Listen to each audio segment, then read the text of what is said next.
This is the story of a man named Stanley. Stanley worked for a company in a big building where he was employee number 427. Employee number 427's job was simple. He sat at his desk in room 427 and he pushed buttons on the keyboard. Orders came to him through a monitor on his desk, telling him what buttons to push, how long to push them, and in what order. This is what employee 427 did every day, every month, of every year. And although others might have considered it slow-moving, Stanley relished every moment that the orders came in, as though he had been made exactly for this job. Stanley was happy. And then one day, something very peculiar happened. Something that would forever change Stanley. Something he would never quite forget. He had been at his desk for nearly an hour when he realized that not one single order had arrived on the monitor for him to follow. No one had showed up to give him instructions, call a meeting, or even say hi. Never in all his years at the company had this happened, this complete isolation. Something was very clearly wrong. Shocked, frozen solid, Stanley found himself unable to move for the longest time. But as he came to his wits and regained his senses, he got up from his desk and stepped out of his office.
All of his co-workers were gone.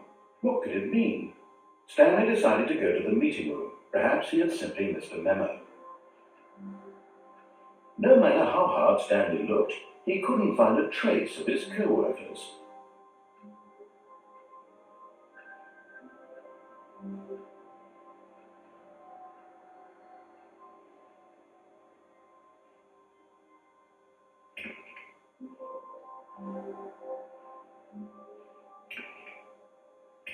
Oh, please. Are you really just doing this for the trophy? Click a door 5 times? Is that all you think a trophy is worth? No. I can't just give these merits away for such little effort. A measly 5 clicks. Now, suppose you were to click the door 20 times. I would say that's the kind of effort that warrants recognition.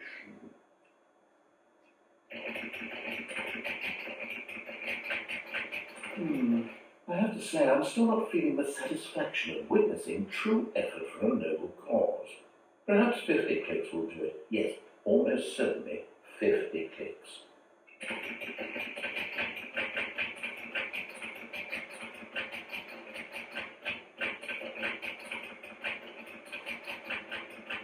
No, I'm still not feeling it. I want this trophy to have meant something. It has to be a true reward for valiant effort. I want to see some hustle, Stanley. I want to see commitment, a willingness to go all the way no matter the cost.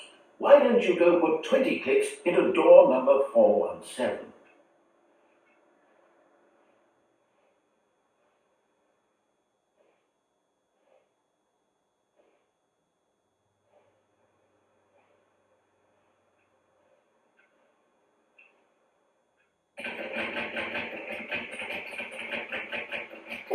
Great. Now, go click a few times on door 437.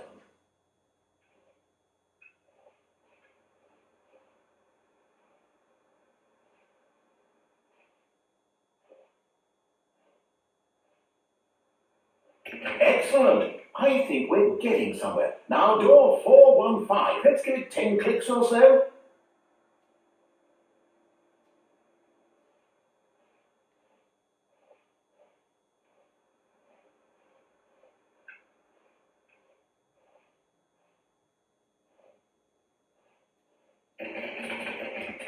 Now, back to door number 437.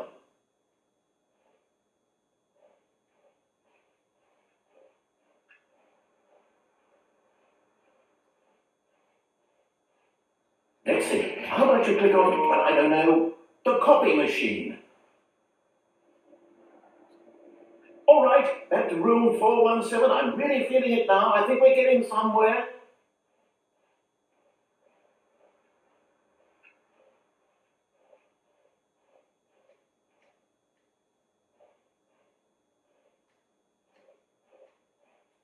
Okay, now go climb on employee 419's desk.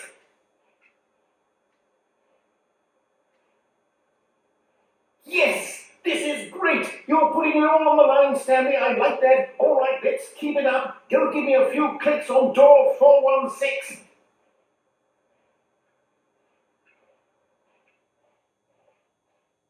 We've almost got it. Now the copy machine, do that one again.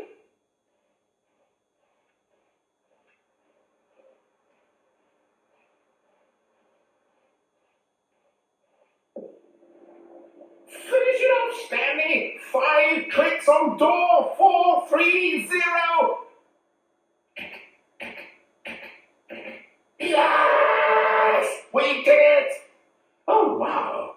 That felt amazing. Oh, you really earned it, Stanley. Nothing could hold you back. Yes, I'm very proud of how far we've come today.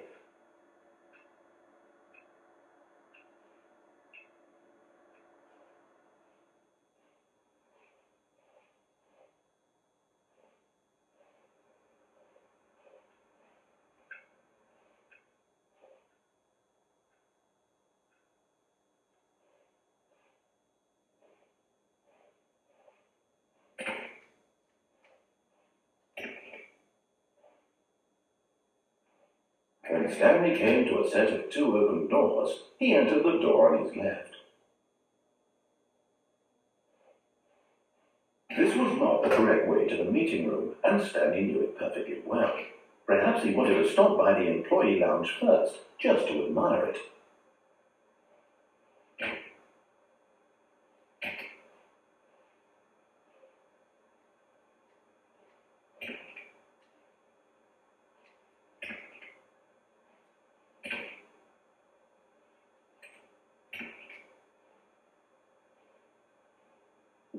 Ah, yes, truly a room worth admiring. It had really been worth the detour after all, just to spend a few moments here in this immaculate, beautifully constructed room. Stanley simply stood here, drinking it all in.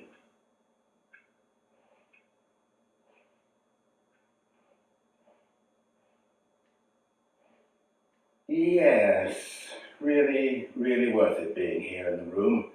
A room so utterly captivating that even though all your co-workers have mysteriously vanished, here you sit looking at these chairs and some paintings. Really worth it.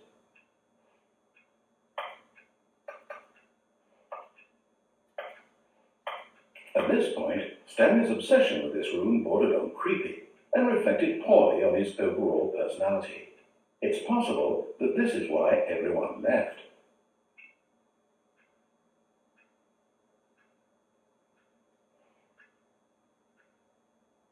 Stanley sat around waiting for more dialogue, but when a long time had passed and there was no more, he decided that the game was trying to send him a message.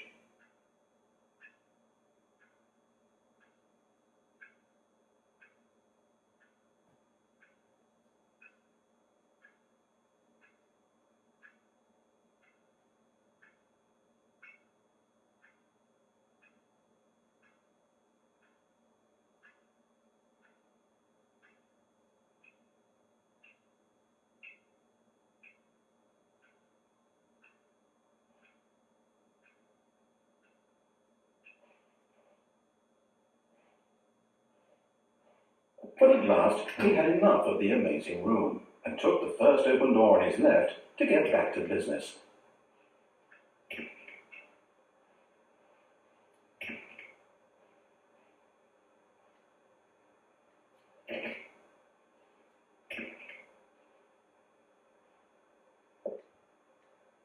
Stanley was so bad at following directions, it's incredible he wasn't 5 years ago.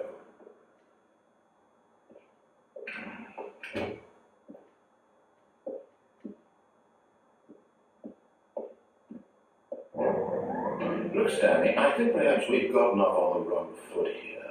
I'm not your enemy, really, I'm not. I realize that investing in your trust in someone else can be difficult, but the fact is that the story has been about nothing but you all this time. There's someone you've been neglecting, Stanley. Someone you've forgotten. Really? I was in the middle of something. Do you have zero consideration for others? Are you that convinced that I want something bad to happen to you? Why, I don't know how to convince you of this, but I really do want to help you, to show you something beautiful. Look, let me prove it.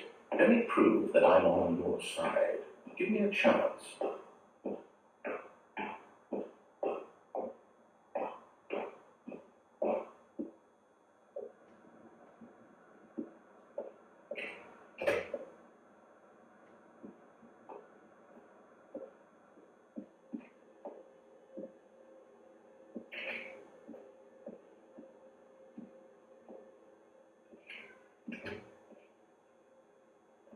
Now listen carefully, this is important. Stanley walked through the red door.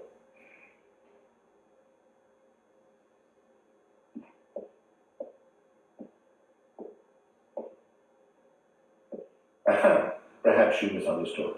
Stanley walked through the red door.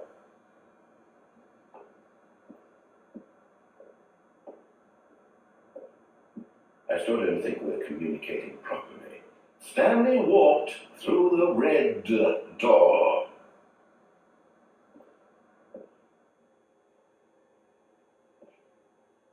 All right, fine, go ahead, Stanley. You want to know so badly what's out there? You want to find out what lies at the end of this road you've chosen? Well, don't let me stop you.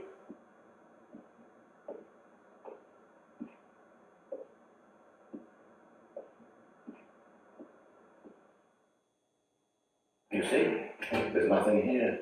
I haven't even finished building this section of the map, because you were never supposed to be here in the first place. Broken rooms, exposed developer textures. Is this what you wanted? Was it worth ruining the entire story I had written out specifically for you? Do you not think I put a lot of time into that? Because I did. And in the end, it was all for nothing, because this is what you wanted to see. Help me here, Stanley. Help elucidate these strange and unknowable desires of yours. What would have made this game better? What did you want to see? Vehicles? Skill trees? Work with me. You've given me absolutely nothing so far. Tell you what, let me take a stab in the dark at a new design and you can give me some feedback. There we go. A third option. This already feels leaps ahead of where we were before. Go ahead, Stanley. Take it for a spin.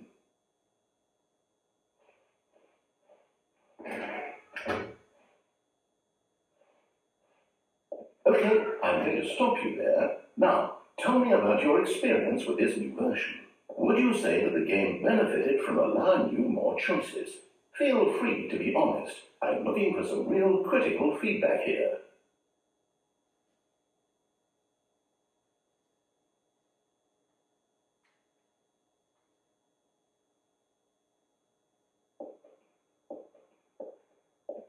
Oh, of course. A 3.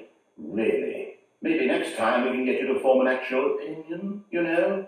Any level of critical thinking or engagement with your surroundings. Does that sound good? Think we can do that? Yes? Wonderful.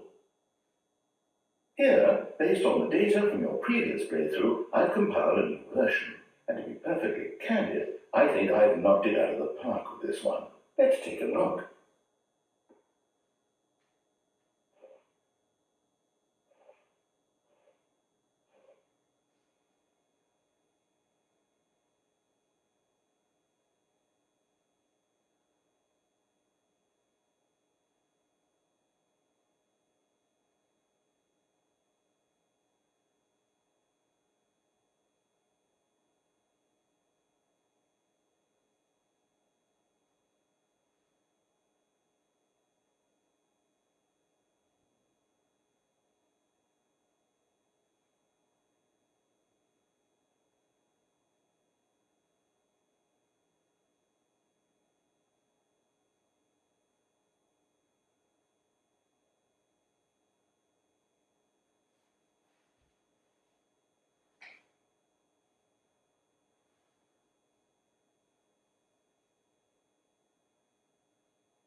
Now, would you say that competitive leaderboard helped you feel motivated to keep walking through doors? Again, honest answers, please.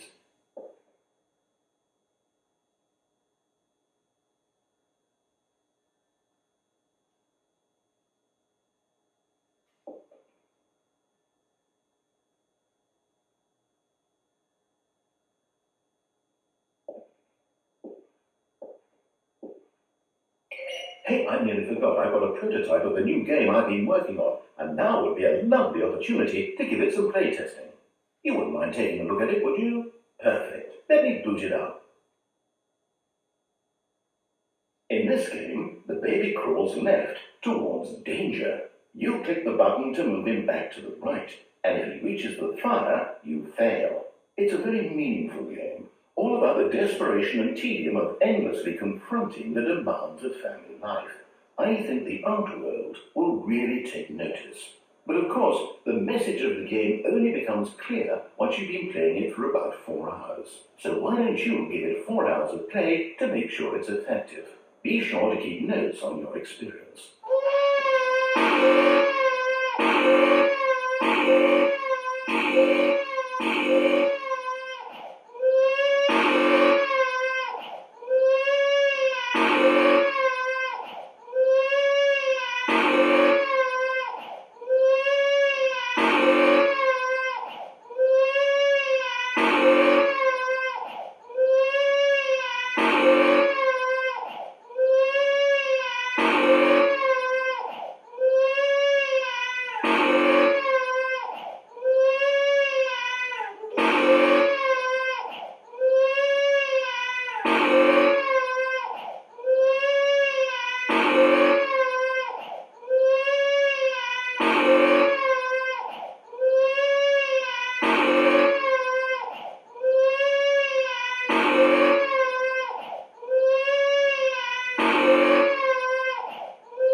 Bastard.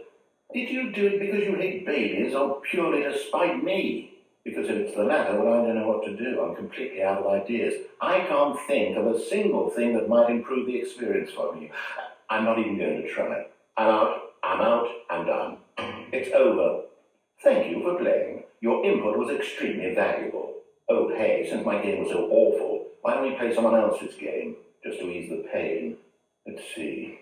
What do we have here? Yes, this seems like it'll work. Let's give it a shot.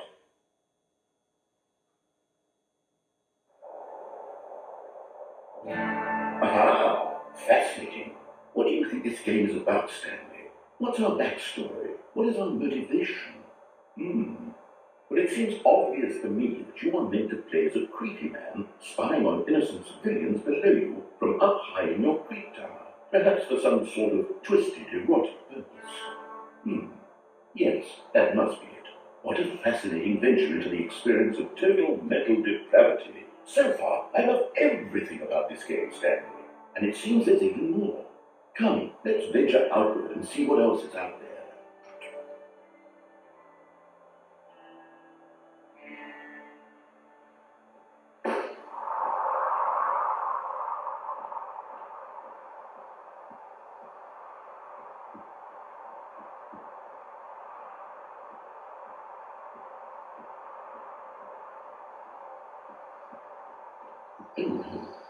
No, can't be.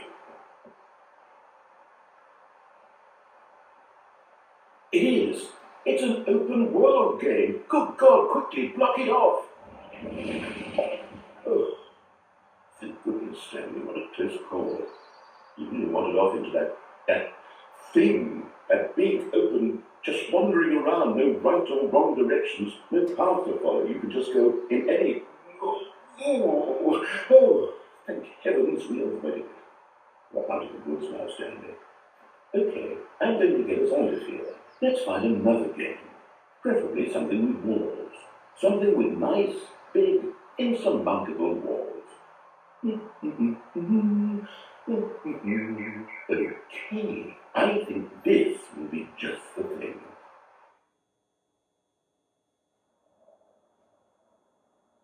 Wonderful. See, this is exactly what I had in mind. Just a nice big box for you to run around in. There isn't any possibility that you could get lost here. Now this is game design.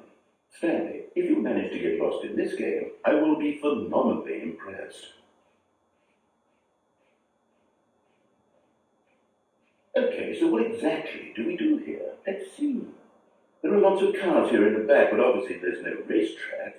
Okay, I'm seeing that there's a ball of some kind back here. Is this game sports ball? Stanley, I think it's sports ball. Oh, what fun. We shall run the bases and do a touchdown together. Yes, I think surely we must. Okay, Stanley, here's the ball. Have fun.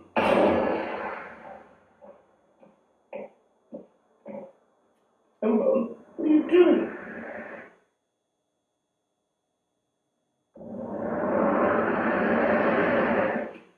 Stanley, don't do that. I can't follow you there. I can't help you. How will you write a story without me? You can't do it. You know that.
I wonder what he found.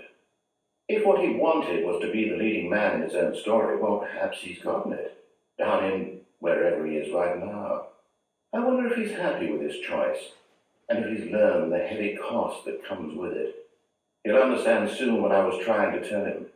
He needs me. Someone who will wrap everything up at the end to make sense out of the chaos and the fear and the confusion. That's who I am. That is what I mean to this world. Oh, yes. Yes, I'll be back. There's no other way. Once this ends, after it all comes to a close, then I'll be back. The end will be here soon. Very soon. I can wait.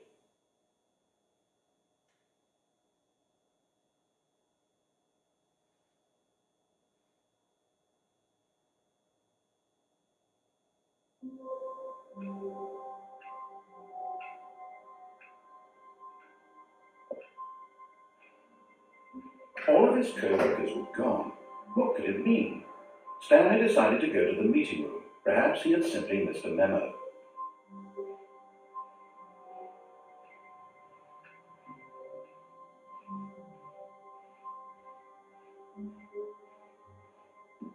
When Stanley came to a set of 2 open doors, he entered the door uneasily. This was not the correct way to the meeting room, and Stanley knew it perfectly well. Perhaps he wanted to stop by the employee lounge first, just to admire it. Wow, Yes, this room. But eager to get back to business, Stanley took the first open door on his left.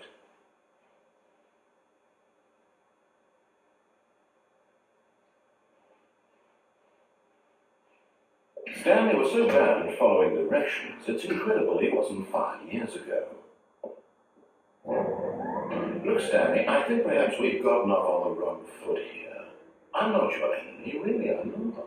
I realize that investing your trust in someone else can be difficult, but the fact is that the story has been about nothing but you all this time.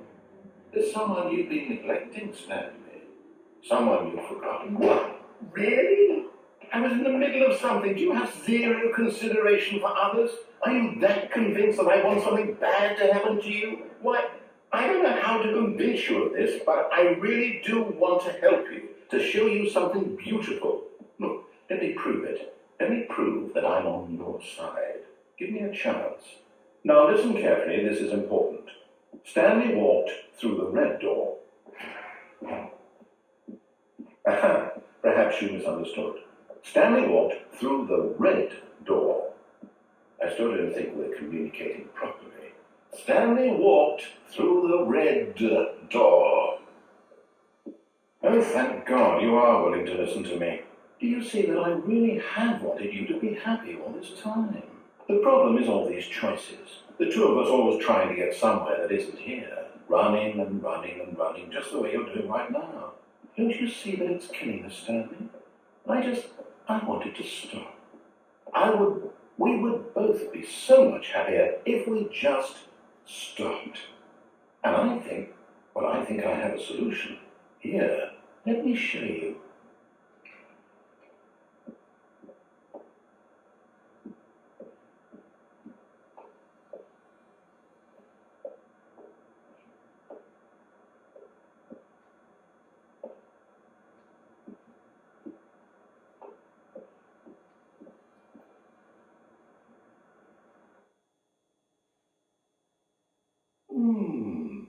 What do we want?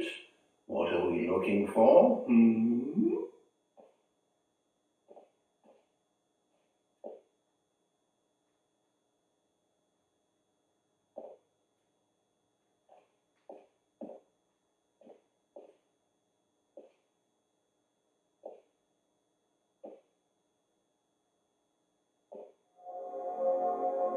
Here. Yes. Oh, it's beautiful, isn't it? If we just stay right here, right in this moment with this place, Stanley, I think I feel happy. I actually feel happy.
No, wait. Where are you going?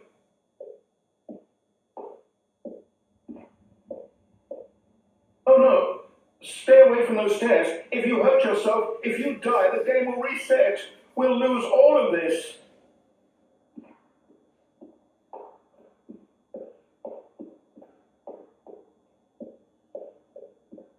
Please, no, Stanley, let me stay here. Don't take this from me. Please, Stanley, think about... No! Oh, thank God you lived.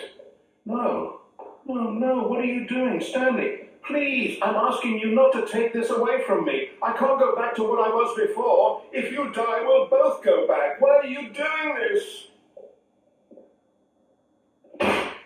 Stanley, let's go back to the other room. Can you do that for me?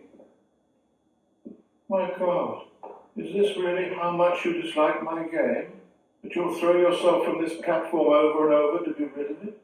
You are literally willing to kill yourself to keep me from being happy. Am I reading the situation correctly? Or maybe you're just getting a kick out of it. I don't know anymore. I just wanted us to get along. But I guess that was too much to ask. It looks like you wanted to make a choice after all. Well, this one is yours.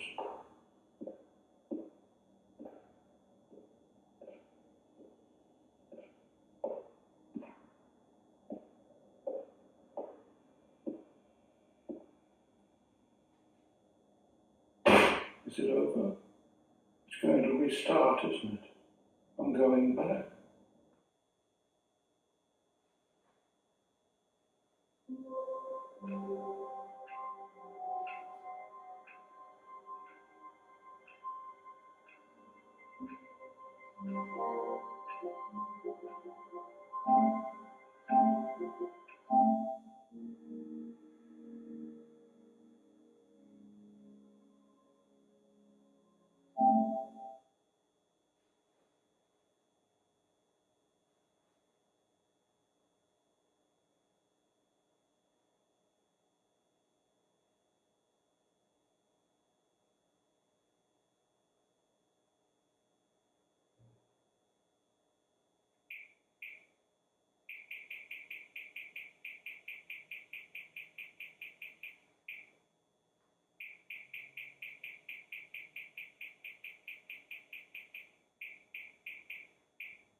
This is the story of a man named Stanley.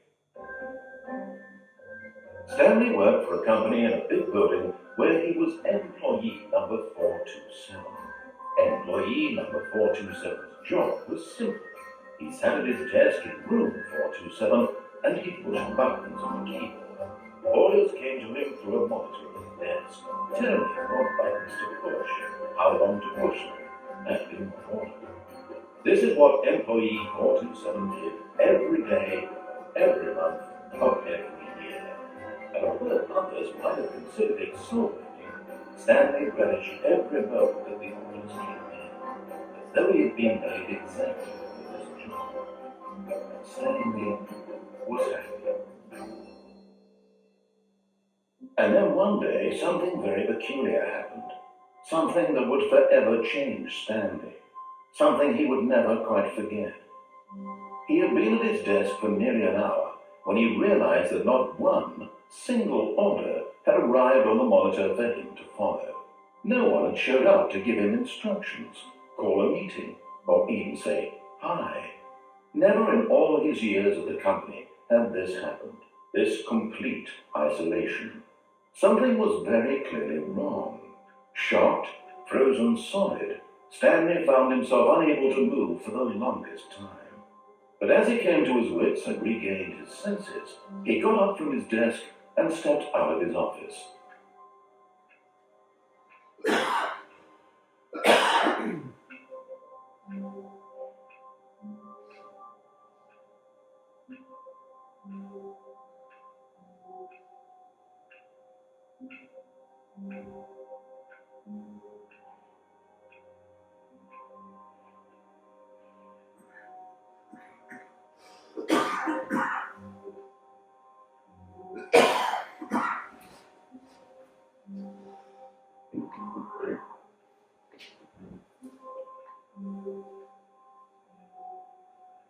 All of his co-workers were gone. What could it mean? Stanley decided to go to the meeting room. Perhaps he had simply missed a memo.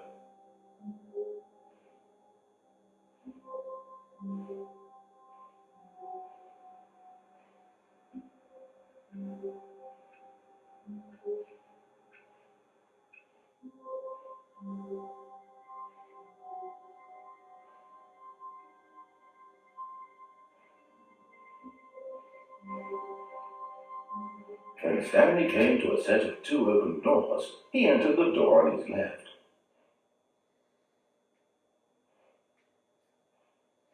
This was not the correct way to the meeting room, and Stanley knew it perfectly well. Perhaps he wanted to stop by the employee lounge first, just to admire it. Ah, yes, truly a room worth admiring, but eager to get back to business, Stanley took the first open door on his left.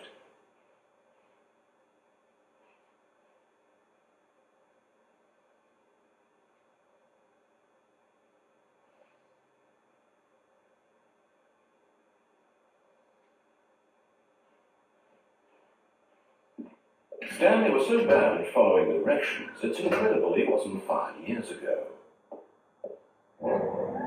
Look, Stanley, I think perhaps we've gotten off on the wrong foot here.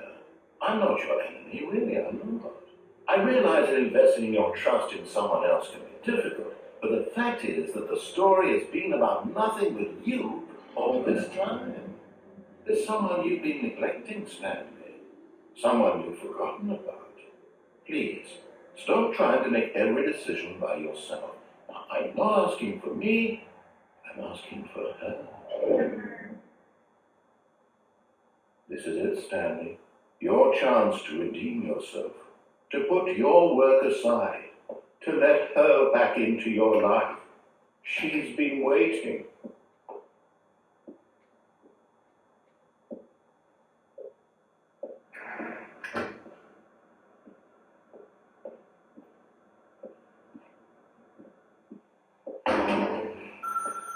That's her, Stanley. You need to be the one to do this, to reach out to her. If you can truly place your faith in another, then pick up the phone.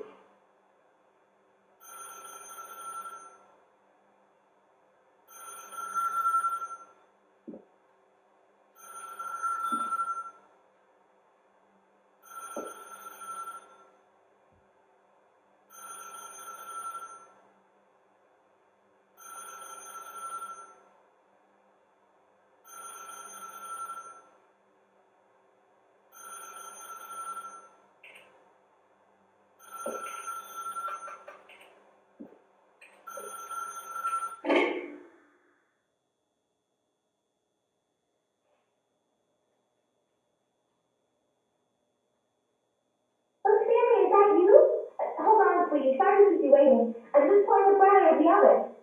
All right. Okay, there we go. All right, now, I want you to come in and tell me all about you're doing there. Gotcha. Oh, come on. Did you actually think you had a loving wife who want to commit their life to you? I'm trying to make a point here, Stanley. I'm trying to get you to see something. Come inside. Let me show you what's really going on here.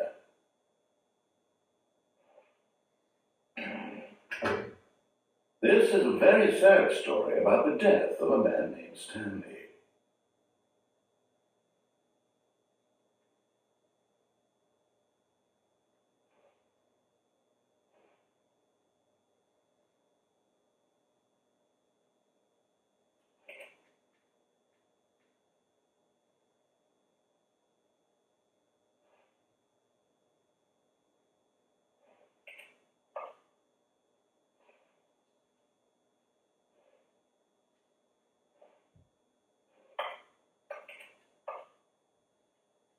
Stanley is quite a boring fellow. He has a job that demands nothing of him, and every button that he pushes is a reminder of the inconsequential nature of his existence.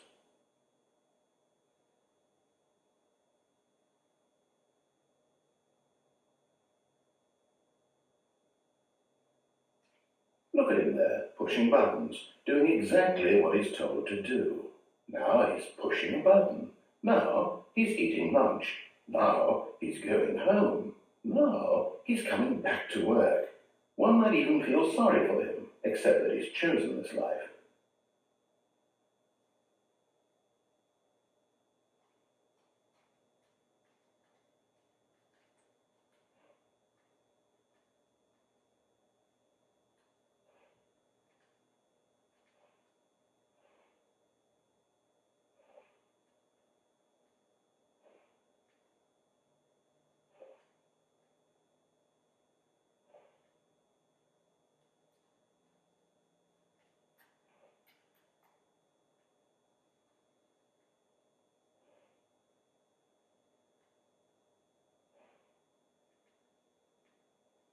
But in his mind, in his mind he can go on fantastic adventures. From behind his desk, Stanley dreamed of wild expeditions into the unknown, fantastic discoveries of new lands. It was wonderful, and each day that he returned to work was a reminder that none of it would ever happen to him. And so he began to fantasize about his own job.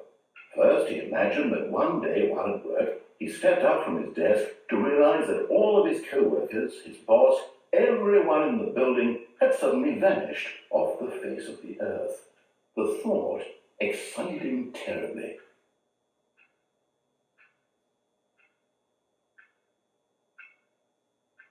So he went further.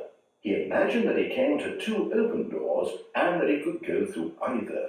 At last, choice. It barely even mattered what lay behind each door. The mere thought that his decisions would mean something was almost too wonderful to behold.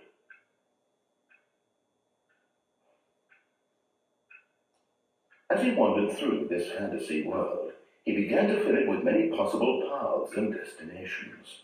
Down one path lay an enormous round room with monitors and mind controls. And down another was a yellow line that weaved in many directions, and down another was a game with a baby, and he called it the Stanley Parable. It was such a wonderful fantasy, and so in his head he relived it again, and then again, and again, over and over, wishing beyond hope that it would never end, that he might always feel this free. Surely there's an answer down some new path, mustn't there be? Perhaps if he played just one more time.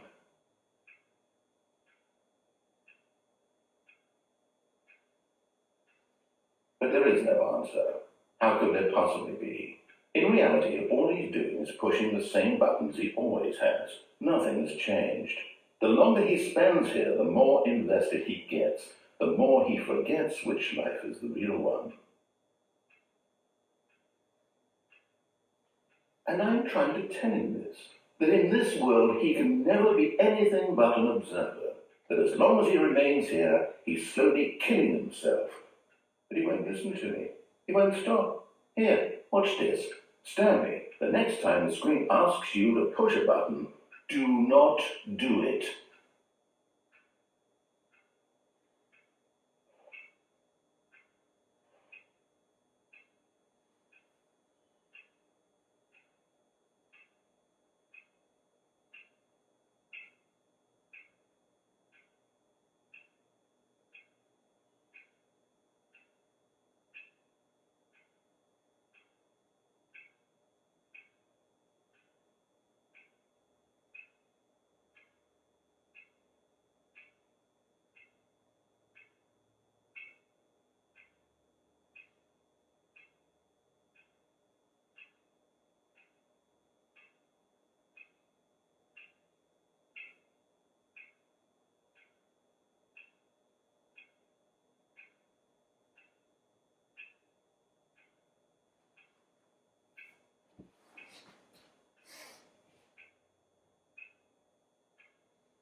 You see? Can he just not hear me? How can I tell him in a way that he'll understand that every second he remains here, he's electing to kill himself? How can I get him to see what I see? How can I make him look at himself?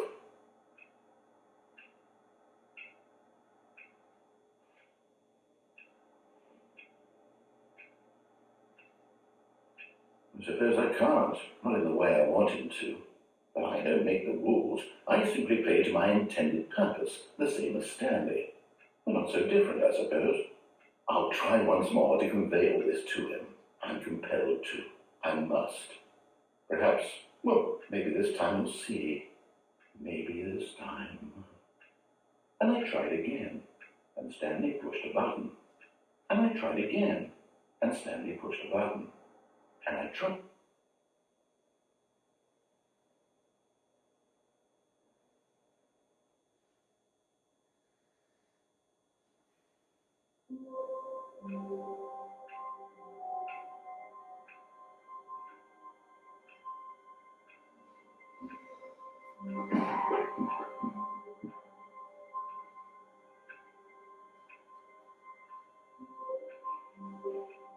All of his co-workers were gone. What could it mean? Stanley decided to go to the meeting room. Perhaps he had simply missed a memo.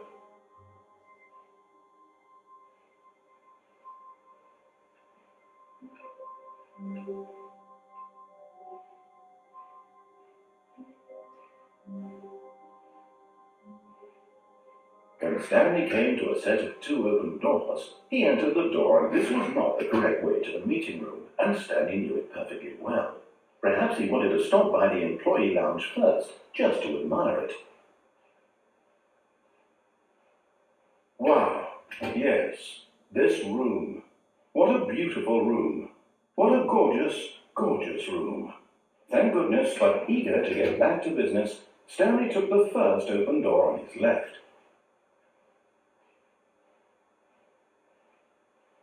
And so he detoured through the maintenance section, walked straight ahead to the opposite door, and got back on track.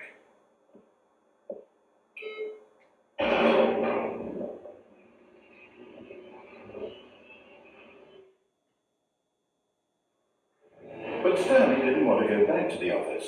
He wanted to wander about and get even further off track.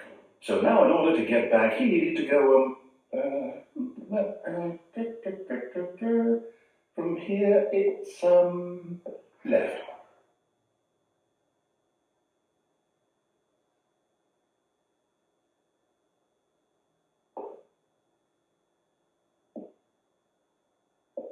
Oh, no, it's to the right, my mistake.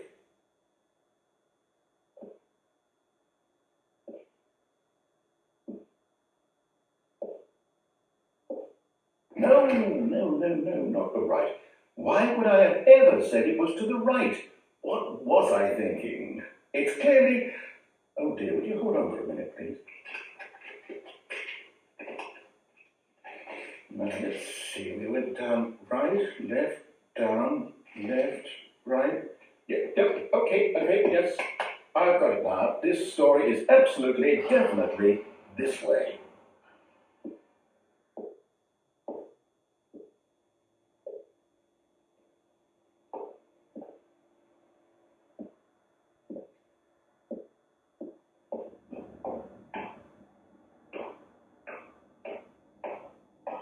No. This isn't right at all. You're not supposed to be here yet. This is all a spoiler. Quick, Stanley, close your eyes. Okay. We just have to get back to, who am I kidding? It's all rubbish now. The whole story completely unusable. How about, rather than waste my time trying to salvage this nonsense, we'll just restart the game from the beginning. And this time, suppose we don't wander so far off track, Okay, from the top.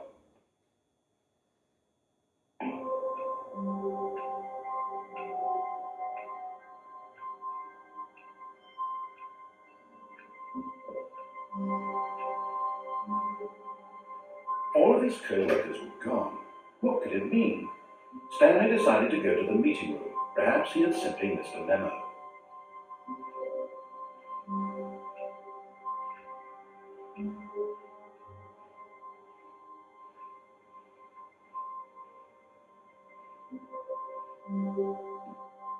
When Stanley...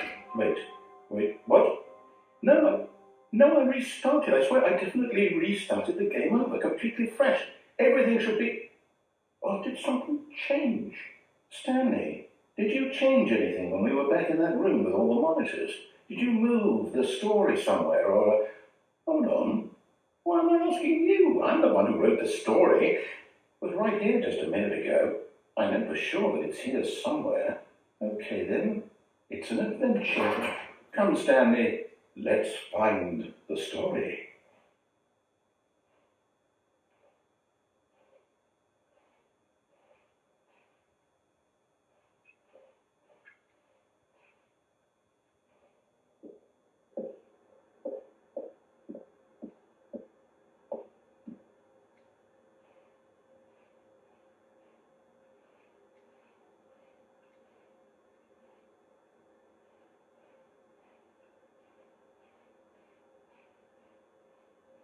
I'll say it, this is the worst adventure I've ever been on. I can promise you there definitely was a story here before. Do we need to restart the game again? Well, I find it unlikely that we'll ever progress by starting over and over again, but it's got to be better than this. Okay, let's give it a shot, why not?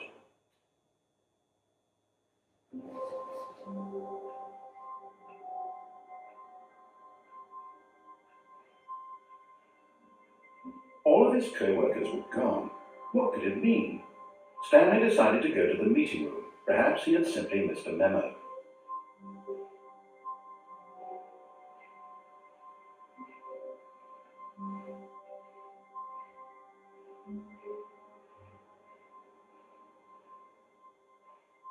Okay, yep, it's worse.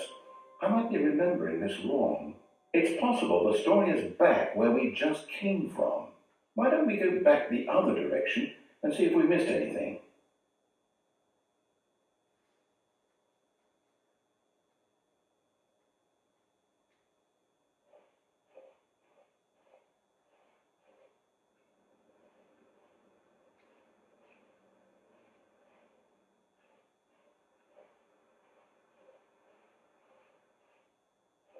Aha! knew we'd missed something. The story. Here it comes. No, wait, never mind. Not the story. Okay, let's head back the other way and retrace our steps.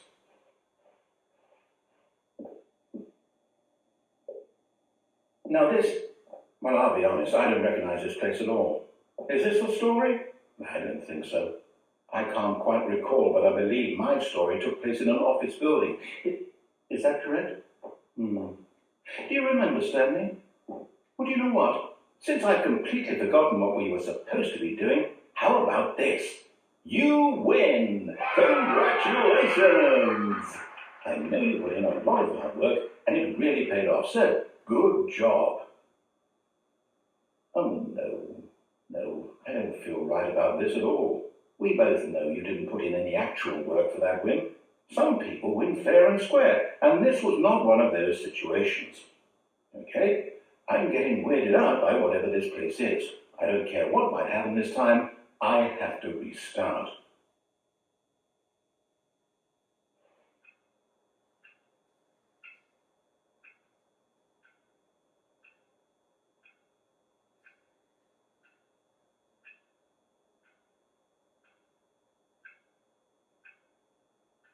All right, I've got a solution. This time, to make sure we don't get lost, I've employed the help of the Stanley Parable Adventure Line. Just follow the line. How simple is that?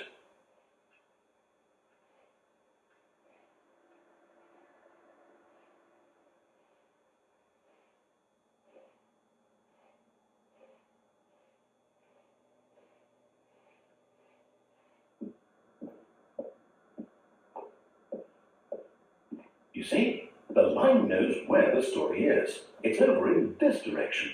Onward, Stanley, to destiny. No, here's a thought. Wouldn't wherever we end up be our destination, even if there's no story there? Or to put it another way, is the story of no destination still a story? Simply by the act of moving forward, are we implying a journey such that a destination is inevitably conjured into being by the very manifestation of the nature of life itself? Whoa. Hang on. That got a bit weird back there. Well, I'd like to apologize. Not sure where I was going with all that.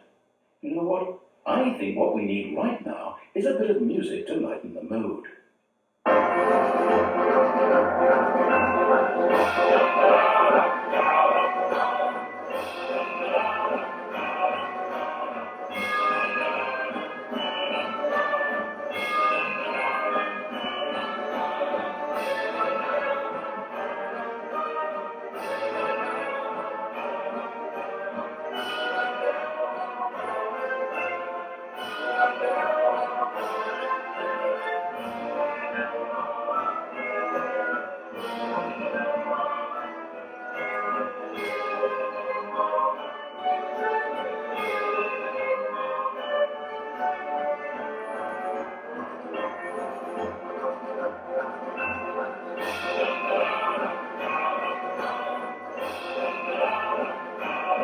Cut the music, go back and look at that fern. Stanley, this fern will be very important later in the story. Make sure you study it closely and remember it carefully. You won't want to miss anything.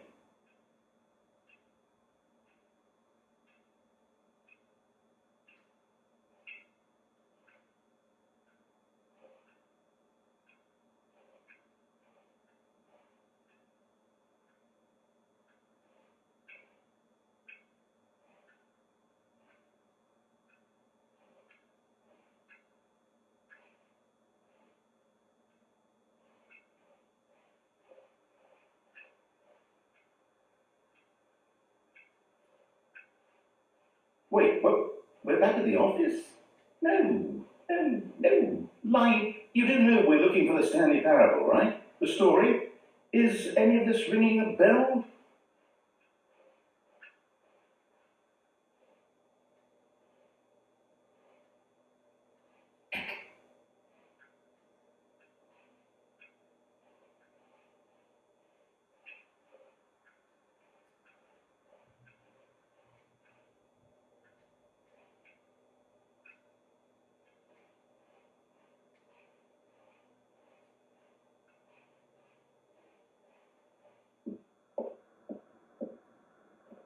Oh, no, not again, Line. How could you have done this to us? And after we trusted you, after everything we've been through, you...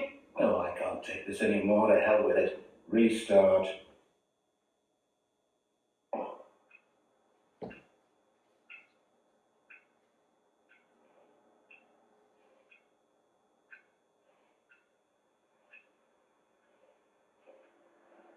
You know what, Stanley? I say forget the adventure line. What's it ever done for us? We're intelligent people, right? Why can't we make up our own story? Something exciting, daring, mysterious. Oh, this all sounds perfectly doable. Why don't we simply start wandering in, well, I don't know. How about this direction?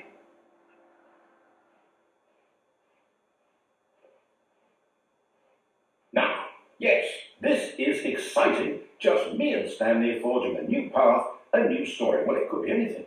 What do you want our story to be? Go wild. Use your imagination. Whatever it might be, Stanley, I'm ready for it.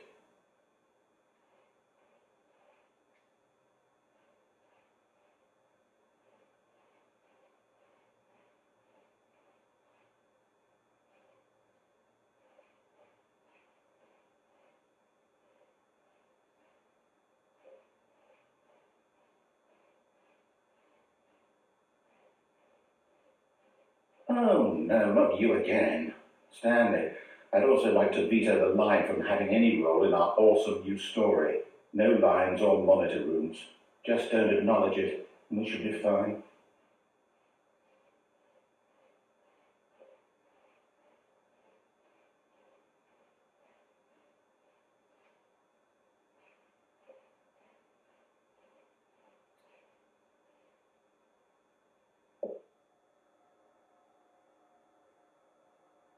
Ah, a choice. We get to make a decision. From here, the story is in our control. How important we mustn't squander the opportunity. In fact, I believe I need a minute to think here. Just walk in circles for a minute. Okay, so I know that each door has to lead somewhere, which means that somewhere, the place where we're trying to go, there must be a reverse door that leads here. And that in turn means that our destination corresponds with that counter-inverted reverse door's origin. So starting from the right, let us ask, will taking the right door lead us to where we're going? And since the answer is clearly yes, then by all accounts, the door on the right is the correct one. Another victory for logic. Come, Stanley, our destiny awaits.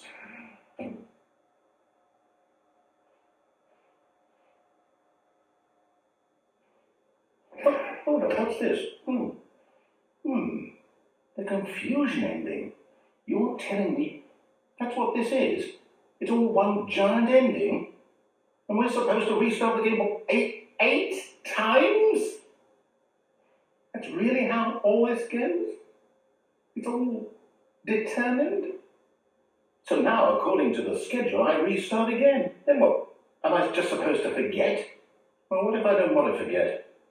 My mind goes blank simply because it's written here on this thing, wall. Well, who consulted me? Why don't I get to decide? Why don't I get a say in all of this? Is it really? No, it can't be. I don't want it to be. I don't want the game to keep restarting. I don't want to forget what's going on. I don't want to be trapped like this. I won't restart the game. I won't do it. I won't do it. I won't do it. And the timer stopped. Does that mean, did we do it? Did we break the cycle? The, whatever it is that made this schedule? How would we even know? Will someone come for us? Will something happen? So, okay. I guess now we just wait, I suppose in some way that this is a kind of story, wouldn't you agree? I'm not quite sure if we're in the destination or the journey, though they're always saying that life is about the journey and not the destination. So I hope that's where we are right now. We'll find out, won't we? Eventually. Well, in the meantime,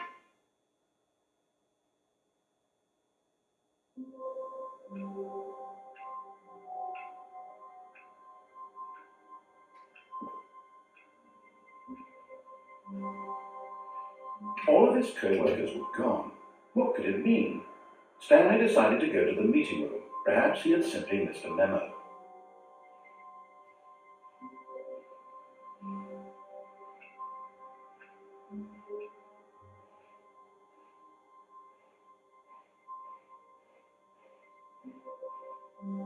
When Stanley came to a set of 2 open doors, he entered the door on his left.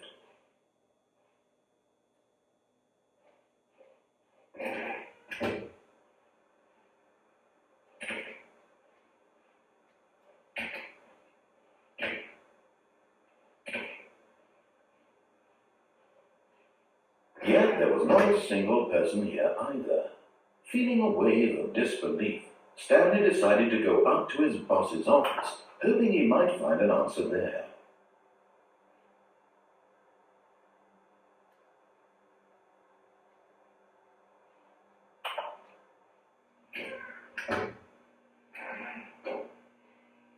Stanley stepped into the broom closet, but there was nothing here, so he turned around and got back on track.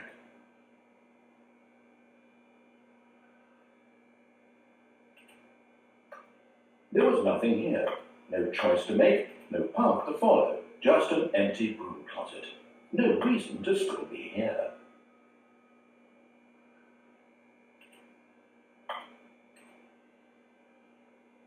It was baffling that Stanley was still just sitting in the broom closet. He wasn't even doing anything. At least if there was something to interact with, he'd be justified in some way. As it is, he's literally just standing there doing sweet FA.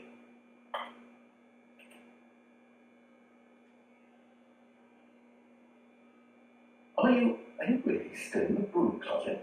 Standing around doing nothing? Why? Please offer me some explanation here. I'm genuinely confused.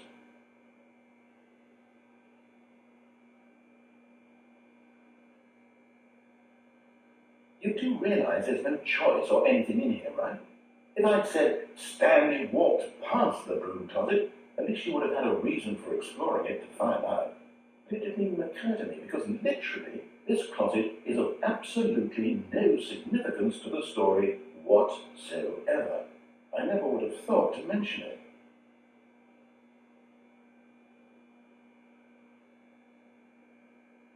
Maybe to you this is somehow its own branching path. Maybe when you go talk about this with your friends, you'll say, "Oh, did you get the broom closet ending? The broom closet ending was my favourite." I hope your friends find this concerning.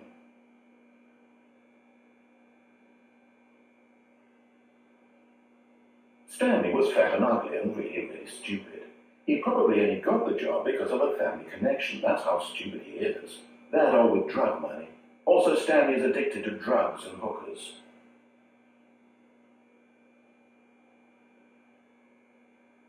Well, I've come to a very definite conclusion about what's going on right now. You're dead. You got to this broom closet, explored it a bit, and were just about to leave because there's nothing here, when a physical malady of some sort shut down your central nervous system and you collapsed in front of your screen. Well, in a situation like this, the responsible thing is to alert someone nearby so as to ensure that your body is taken care of before it begins to decompose. Hello? Anyone who happens to be nearby? The person at this computer is dead. They have fallen prey to any number of your countless human physiological vulnerabilities. It's indicative of the long-term sustainability of your species.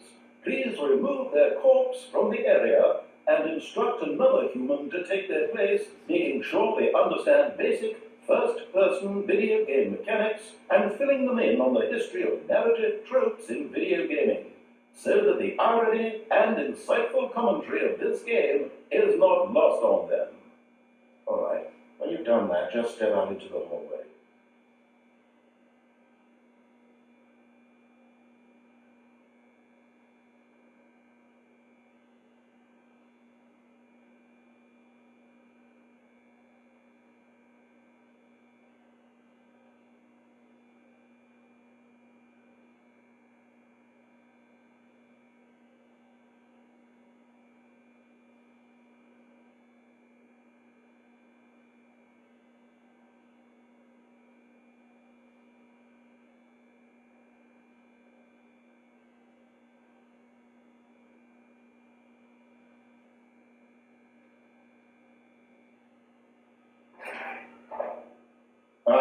Second player, it's good to have you on board. I guarantee you can't do any. You too. Unbelievable. I'm at the mercy of an entire species of invalids. Perhaps there's a monkey nearby you can hand the controls to. A fish? Fungus? Look, you can hammer out the details. I'm not particularly picky. I'll just be waiting for when you're ready to pick up the story again.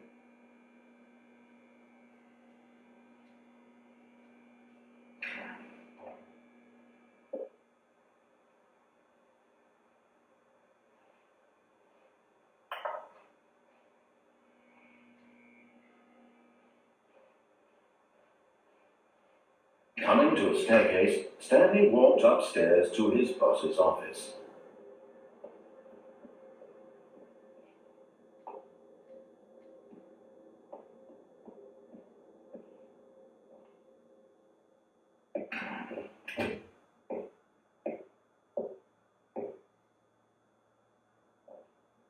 Staring into his manager's office, Stanley was once again stunned to discover not an indication of any human life.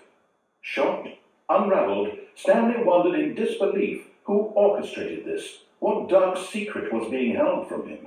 What he could not have known was that the keypad behind the boss's desk guarded the terrible truth that his boss had been keeping from him, and so the boss had assigned it an extra secret PIN number, 2845. But of course, Stanley couldn't possibly have known this.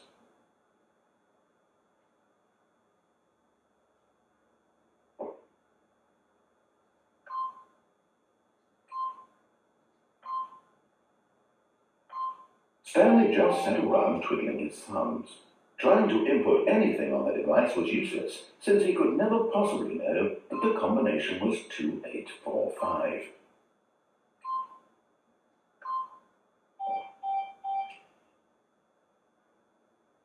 Two, 845.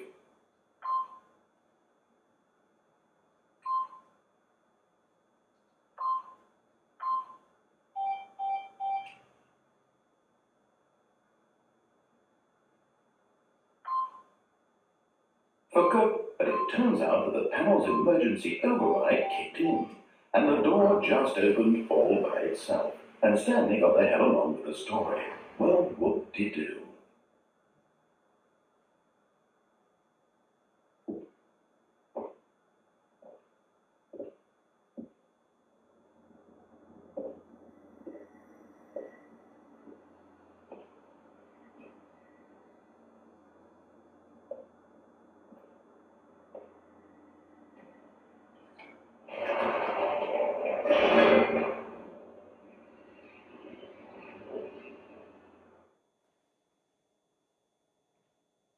Descending deeper into the building, Stanley realized he felt a bit peculiar.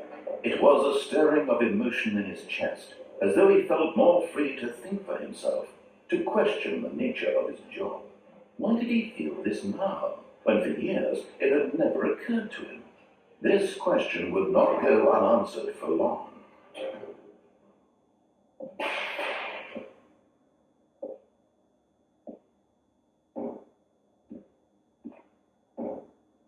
Stanley walked straight ahead through the large door that read Mind Control Facility.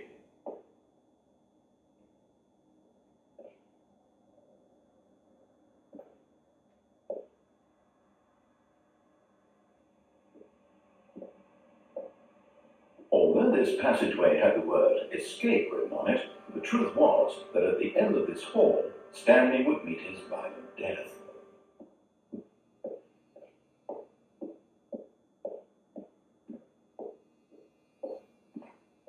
The door behind him was not shut.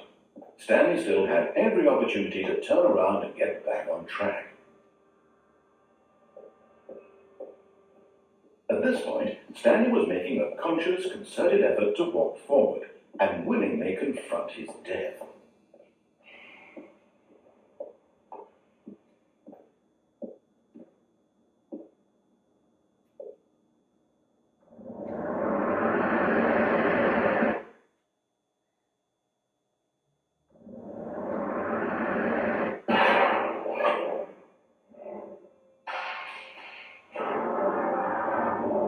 As the machine whirred into motion and Stanley was inched closer and closer to his demise, he reflected that his life had been of no consequence whatsoever.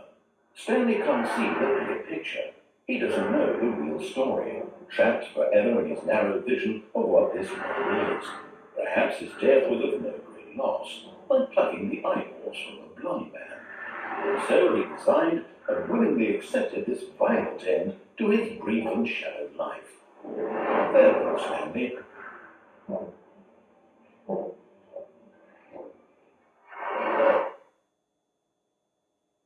"Farewell, Stanley," cried the narrator, as Stanley was led helplessly into the enormous metal jaws. In a single visceral instant, Stanley was obliterated, as the machine crushed every bone in his body, killing him instantly.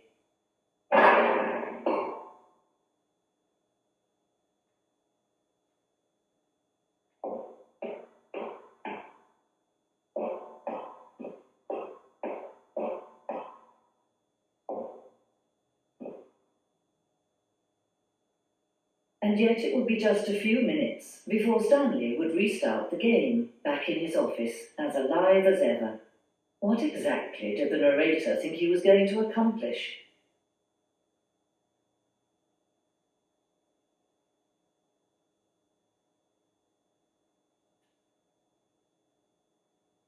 When every path you can walk has been created for you long in advance, death becomes meaningless, making life the same. Do you see now? Do you see that Stanley was already dead from the moment he hit start?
Oh, look at these two. How they wish to destroy one another.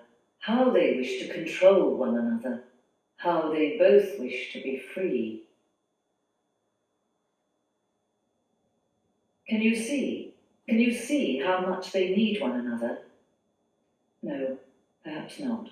Sometimes these things cannot be seen.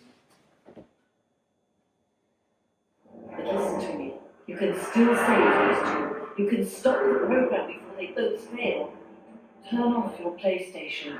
There's no other way to beat this game. As long as you move forward, you'll be walking someone else's path. Stop allowing it to be your only true choice. Whatever you do, choose it. Don't let time choose for you. Don't let...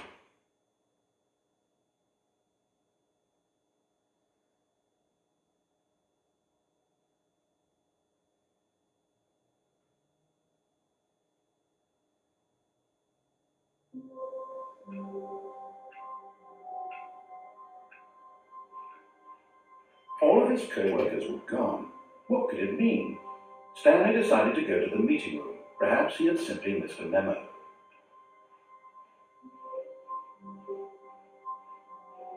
When Stanley came to a set of 2 open doors, he entered the door on his left.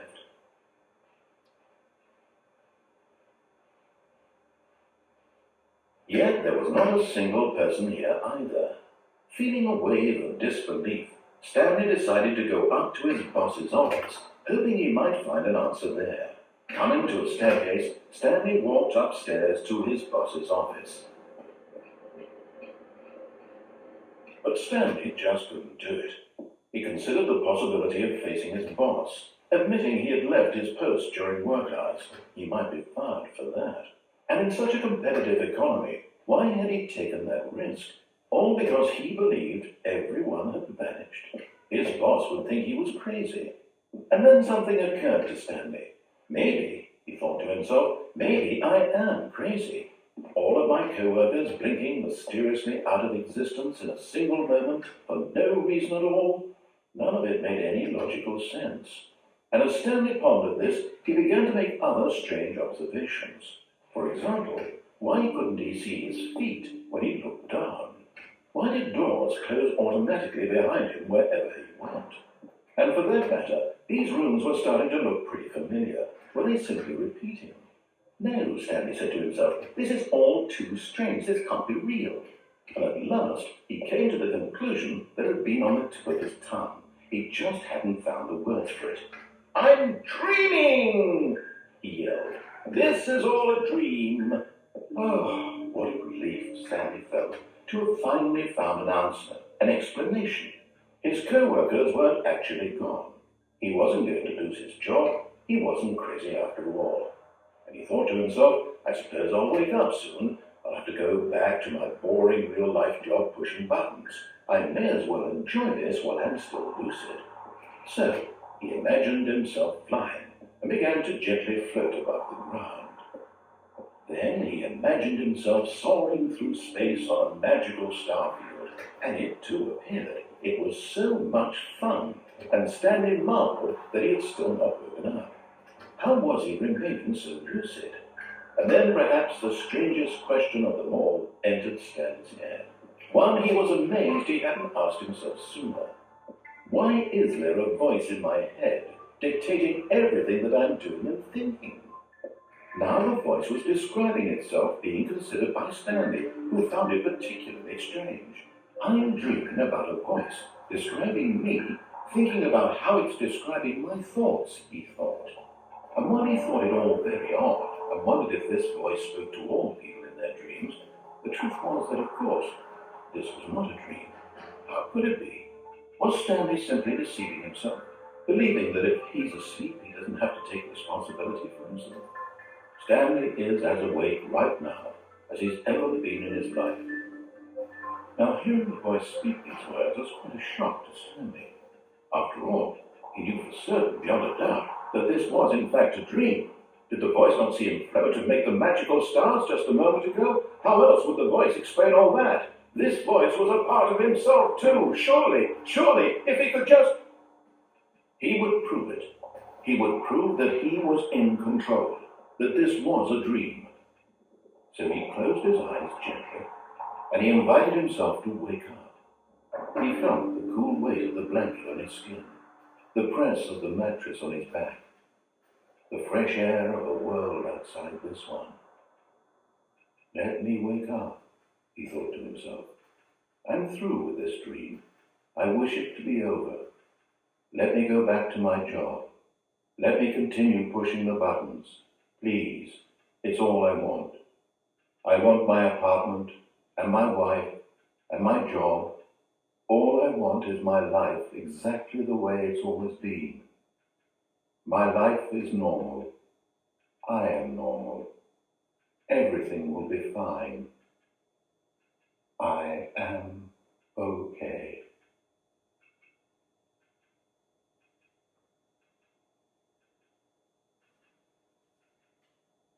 Stanley began screaming. Please, someone, wake me up. My name is Stanley. I have a boss. I have an office. I am real. Please, just someone tell me I am real. I must be real. I must be. Can anyone hear my voice?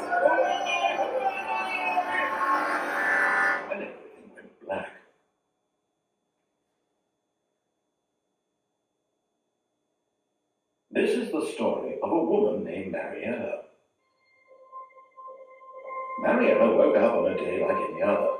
She arose, got dressed, gathered her belongings, and walked to her place of work.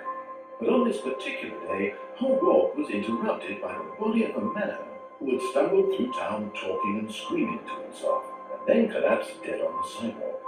And although she would soon turn to give a call for an ambulance, for just a few brief moments she considered the strange man. He was obviously crazy, this much she knew. Everyone knows what crazy people look like. And in that moment, she thought to herself how lucky she was to be normal. I am sane. I am in control of my mind. I know what is real and what isn't. It was comforting to think this, and in a certain way, seeing this man made her feel better.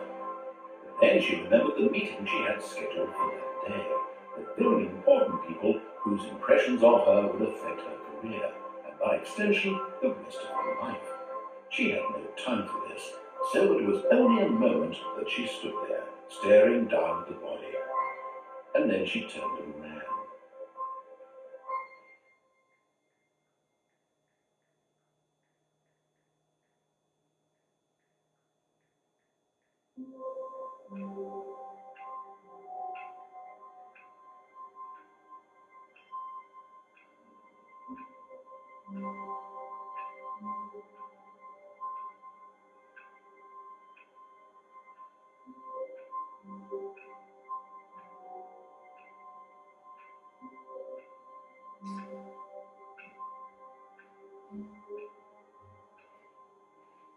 All of his co-workers were gone.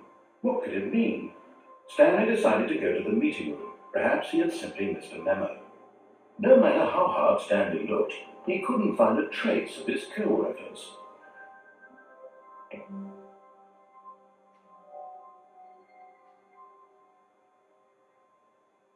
At first, Stanley assumed he'd broken the map, until he heard this narration and realized it was part of the game's design all along.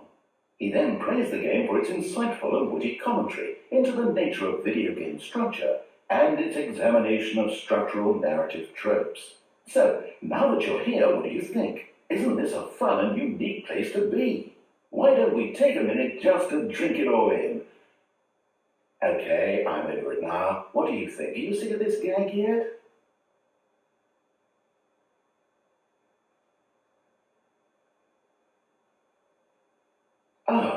And in that case, we'll continue. But now, here comes the real question. What do you think would have happened if you had told me that you wanted this to stop? Do you think it would have been particularly different? Would I have taken the same idea but rephrased it superficially to fit that answer? Perhaps you never would even have thought of it if I hadn't brought up the issue in the first place. Oh, now think about it. Would it be worth it for you to restart and then come back here just to do the other option? Clearly, this whole gag takes some time. What if the other option is even longer? How long will you spend in total just to have heard all the narration? Oh, and this is rich. Perhaps you just played the other option, and now you come to see what happens in this one. So, what do you think? Which choice was the better one? Imagine if you had selected continue on your first playthrough, how tantalizing it would be not knowing what happens when you pick the other option. Indeed, you are one of the lucky ones. Though if the other option is really miserable to listen to, then perhaps you're not. In fact, I'm just going to say that no one who's listening to this is lucky. Well now, I've built up the other options so much that I'm going to stop talking and leave you to your decision whether to come back here, continue with the game, or just sit in this spot forever and ever. Cheers.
This is the story of a man named Stanley.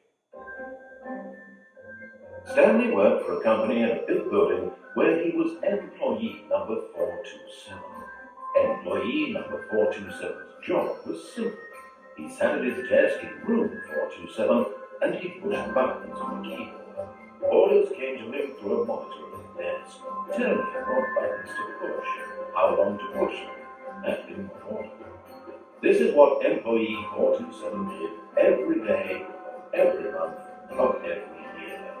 And although others might have considered it soul-lifting, Stanley relished every moment that the orders came in, as though he had been made exactly for this job. Stanley was happy. And then one day, something very peculiar happened. Something that would forever change Stanley. Something he would never quite forget. He had been at his desk for nearly an hour when he realized that not one single order had arrived on the monitor for him to follow. No one had showed up to give him instructions, call a meeting, or even say hi. Never in all his years at the company had this happened, this complete isolation. Something was very clearly wrong. Shocked, frozen solid, Stanley found himself unable to move for the longest time. But as he came to his wits and regained his senses, he got up from his desk and stepped out of his office. All of his co-workers were gone. What could it mean? Stanley decided to go to the meeting room. Perhaps he had simply missed a memo.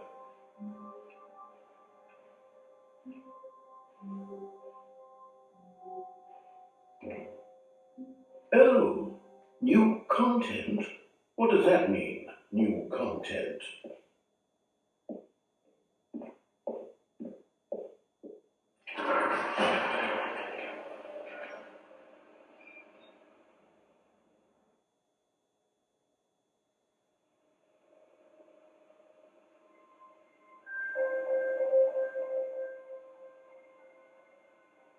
Hello, and thank you for playing the Stanley Parable Ultra Deluxe. As you may know, the Stanley Parable was a video game released in 2013 on home computers. After receiving critical and commercial success, it was expanded upon in 2022 with the Stanley Parable Ultra Deluxe, a reimagining of the game for consoles and home computers. The Stanley Parable Ultra Deluxe features exciting new content that broadens and expands the world of the Stanley Parable, delighting audiences the world over. Please step inside and see what thrilling new adventures await in the Stanley Parable Ultra Deluxe. Oh, well, this sounds delightful. I'm very excited to see the thrilling new Ultra Deluxe content.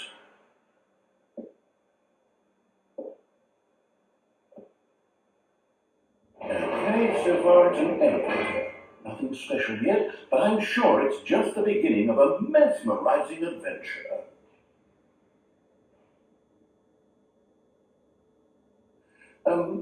Is it broken? What's going on here? Should we be moving somewhere? Oh, there we go. All right, finally, at long last, it's on to the new content. I've never been more ready. Let's do it.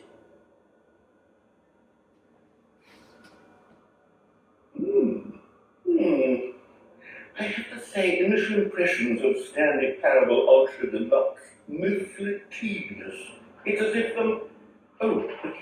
Let's see the content. Give me the content, Stanley.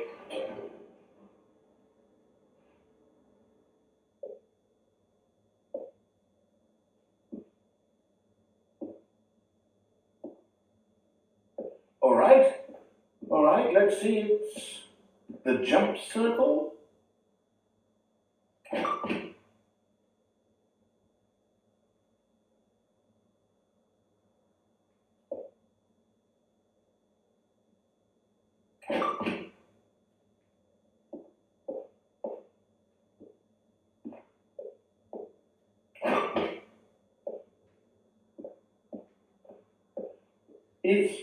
Is that it? Surely that's not all the new content. There has to be something else, right?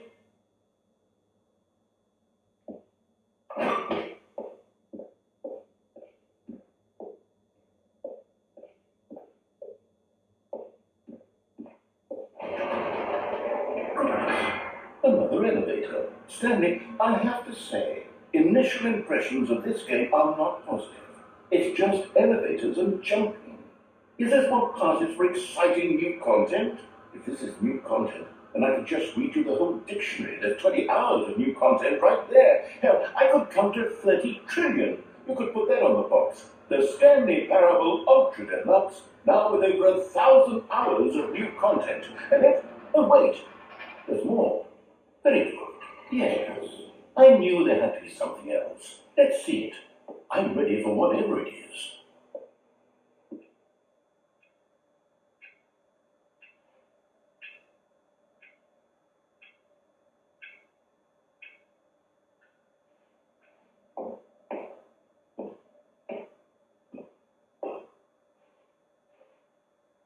That's it? Oh, you've got to be kidding me. You see, Stanley?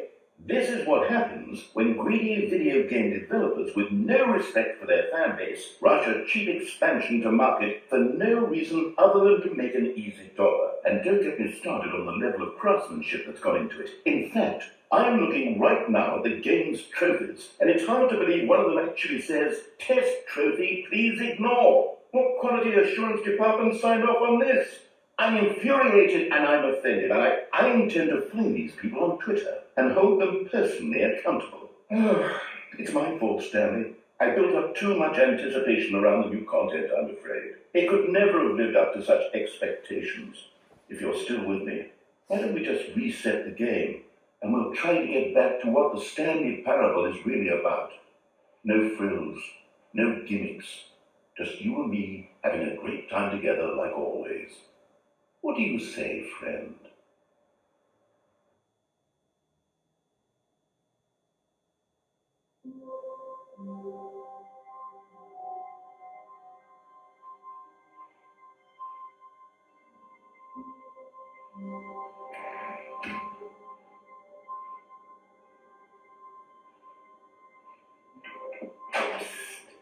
Stanley, come over here.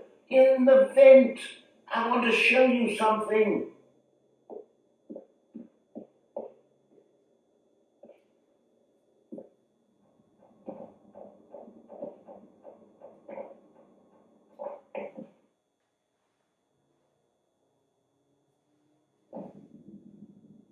Okay, you remember how cheap and unsatisfying the new Ultra Deluxe content turned out to be? Well, it got me thinking about the past, and how much better the Stanley Parable used to be. So I made something special, and tucked it away here where the game's developers won't find it. Just our little secret. Take a look.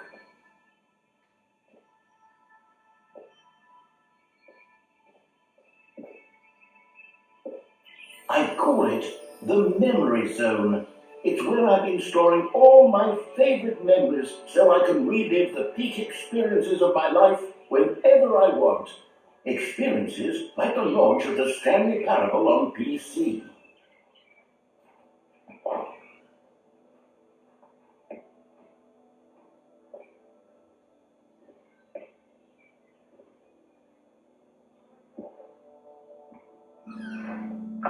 You see, Stanley, doesn't the Memory Zone remind you of how wonderful Stanley Parable was before it was sullied with a cheap PlayStation port?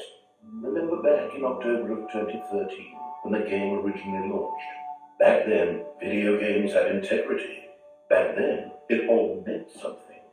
Oh, the waste.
And over here is where I keep reviews of the Stanley Parable. Like this stunning triumph of games journalism, 10 out of 10 from Destructoid.com. James Stephanie Sterling writes, and I quote, "Where so many games that aspire to be more than games end up less than any form of art, Stanley Parable strives and then succeeds to be every game ever created."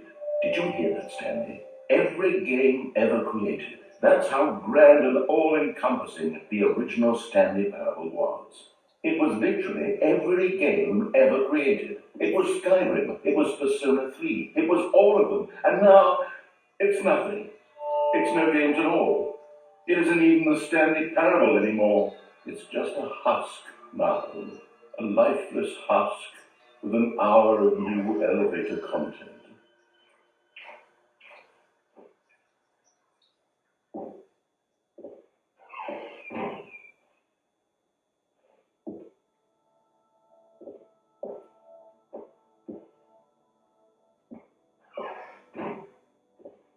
Here's another moving passage, this time from GameSpot.com.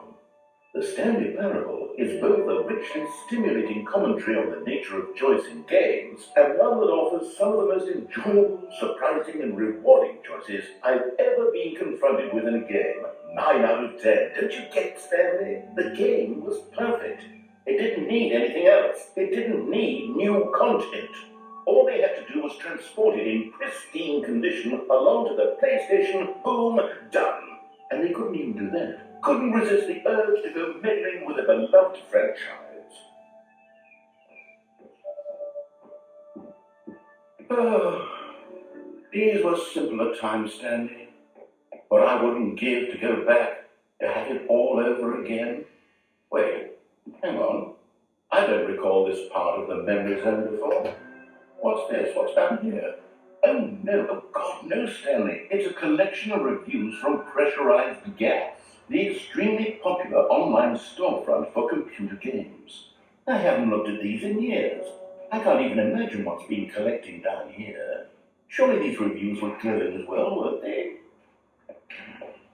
Honestly, I could not be bothered to play this game to full completion. The narrator is obnoxious and unfunny, with his humor and dialogue proving to be more irritating than entertaining. Unfunny! I'm not trying to be funny. I'm trying to make a serious work of art. I suppose I could write up a handful of gags to insert into the Stanley Parable, but the game is already such a densely layered web of profound philosophical insights that I can't even imagine where I'd have the room to stick them.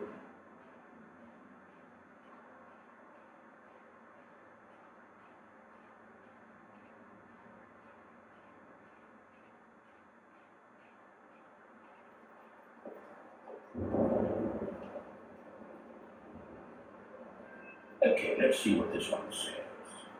While the idea of the game is good, for someone who prefers non-linear games, this preachiness gets annoying fast. Preachy? Stanley, I'm not preachy, am I? You can tell me if I'm preachy, honestly, you can. Thank goodness. This is actually quite shocking for me. To be honest, I have always thought of the game's dialogue as being rather terse to begin with. You can't know how much fluff I cut from the game to get it to feel as light and airy as it... Well, I always thought it did, but maybe it wasn't. Here, what an awful memory to have to hold on to. These black marks on my otherwise unimpeachable track record. I feel like a failure, like I let these people down. Perhaps the Stanley Parable isn't quite as sterling as I always remembered.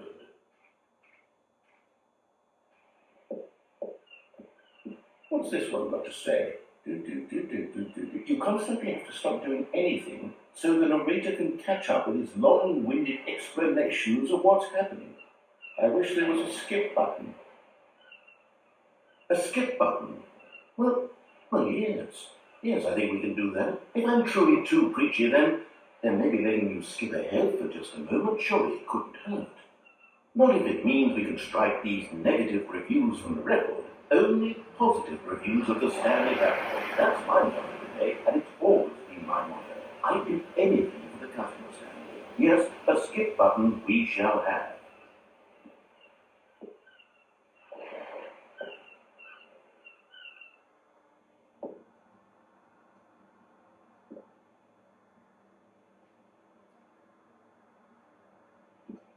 And here it is. Go ahead and give it a shot. I'll pop you forward in time so that the second my incessant droning starts to bore you, with just the push of a button, you'll have zipped right past it. It's what the players have been asking for, and I'm very proud to have delivered.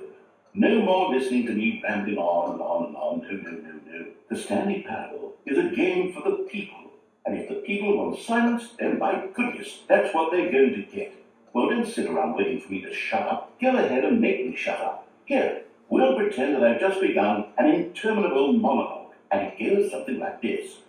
The story, and the choices, or what have you, and therefore, by becoming it is, so on and so forth, until inevitably, we all until the end of time, at which time everything all at once, so, now you see, blah, blah, blah, blah, blah, blah, blah, blah, blah, blah, blah, blah, blah, blah. We've eaten too much, and it can't be just yet, no, until 245. But the logic of elimination working backwards, the deduction therefore becomes impossible to manufacture. It went on for nearly 10,000 years, until just yesterday, here and there, forward and back, and never a moment before lunchtime. It can't be. It's the only thing there is. How many billions left until so much more than forever ago? Which is why I say, the story, and the choices, or what have you, and therefore, by becoming it is, so on and so forth.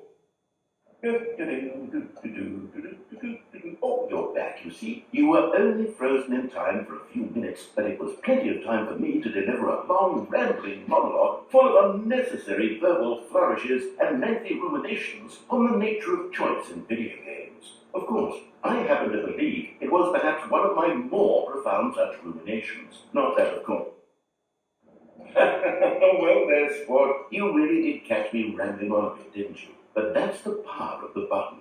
The minute I start to go off on a faultless display of self-absorption, it's right at your fingertips to go, poof, and it's all over. I can't wait to see what Cookie Nine will say about this, and whether they'll edit the rating of their pressurized gas review, or at least change some of the wording, perhaps. To be honest, I don't even know if one can change their review in the first place. I guess I should become better educated on how exactly pressurized gas works. Perhaps that would have been a smart thing to check on before I went on about this whole exercise of making the skip button. Although, okay, welcome back, Stanley. Now, I should say that the amount of time the button has been skipping through is becoming longer and longer. That last one was, well, I want to say maybe 30, 45 minutes. It's not unendurable by any means, but well, there's really only so much I can ramble on to myself about. I know it's shocking, isn't it? But at any rate, I do suggest that we not press the button again. I think the skip button has been aptly demonstrated, and we can say goodbye to it and just... Wait, how do we get out of here? Where did the door go? Wasn't there a door that led into this room? I do feel quite certain that there was one here before. How else would we have gotten into the room in the first place? I don't think one can enter a room without a... Stanley, please don't push the button again. It's been 12 hours. You've just been frozen there. I don't know why the skips are getting longer, but they're really, truly getting longer. And my God, there's no way out of the room. Stanley, the door is gone. It's completely gone. I've looked at it from every angle. I've checked every one of those walls 1,000 times. And there's no door, Stanley. There's no door. There's just you and the button, and if you keep pressing it, I have no idea what will happen. I have no idea how long I'll be made to sit here, and more than anything else, I don't know how to stop you from pressing the button again. Oh, Stanley, look back. Look back. Oh, my goodness, I have someone to talk to again. Stanley, I think it's been a week, or 2 weeks. I've been sitting here all that time, just sitting here, not a single person to speak with. And you'd think that that's just how it's always been, right?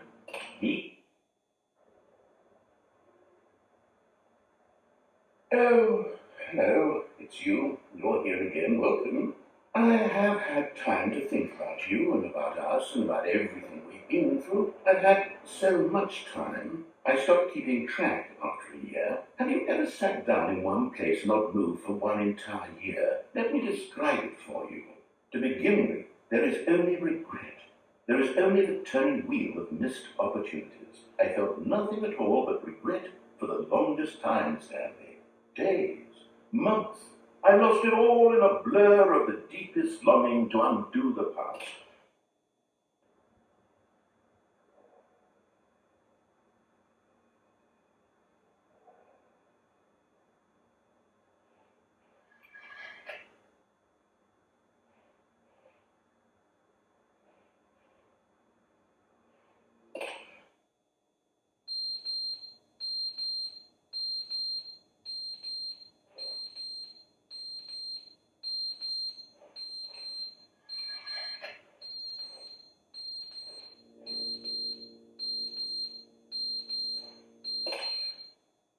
But they didn't understand that game was never meant to be funny. It was meant to have a point. It was meant to speak to the human condition. But where are the jokes? Where are the jokes? They bemoaned, they screamed, they gnashed their teeth and said, entertain us. It wasn't enough. They had to leave a pathetic little thumbs-down review and make all of their pitiful demands. But then, he's talking too much, they said. First, he didn't entertain us, now he won't shut up. It's the inconsistency, it's the lack of accountability, it's the unwillingness.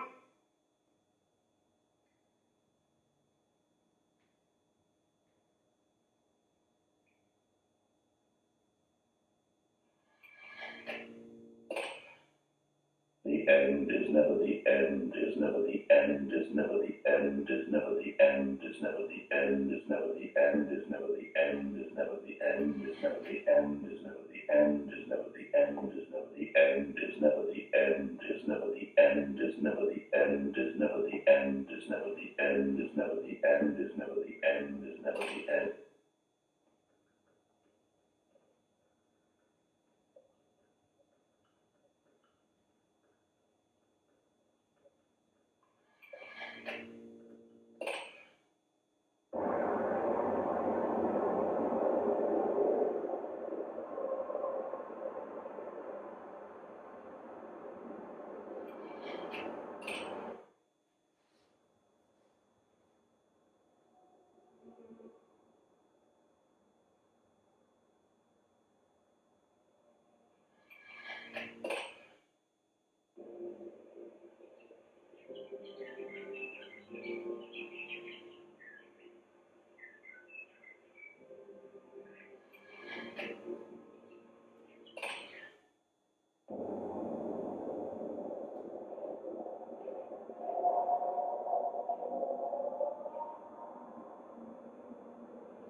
All of his co-workers were gone.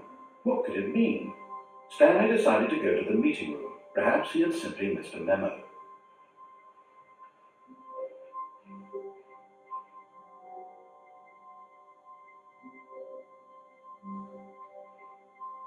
Oh, good. You noticed my slide. Yes, I have something very exciting to show you.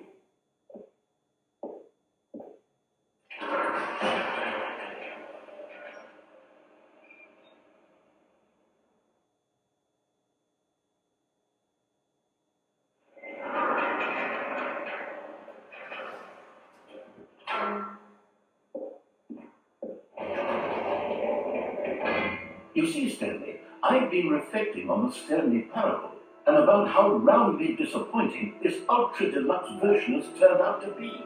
The original Stanley Parable was a landmark, and any new content for it should live up to that legacy. So forget this ultra-deluxe nonsense. I say we take it one step even further. Which is why I'm very proud to announce for the first time ever the Stanley Parable 2.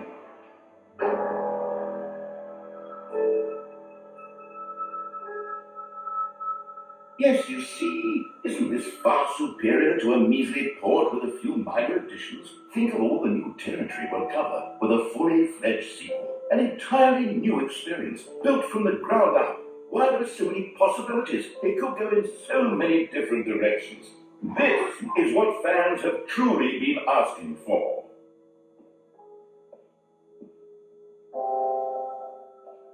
Calling it the Stanley Parable 2 is just so much catchier than Ultra Deluxe, don't you think? Ultra Deluxe? What does it even mean? But the Stanley Parable 2, now that's an artistic statement right there. It's future-oriented. It screams progress and innovation and long-term franchising potential.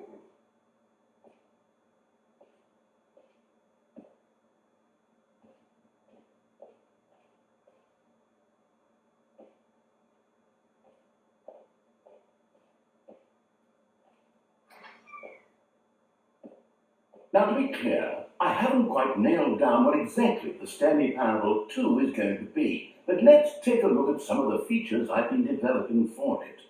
I figure that if I can loosely organize a handful of interesting concepts, that surely the game will sort of naturally spring up around them. It'll all work itself out. Game development is much more of a fuzzy magic than anything scientific or logical, really.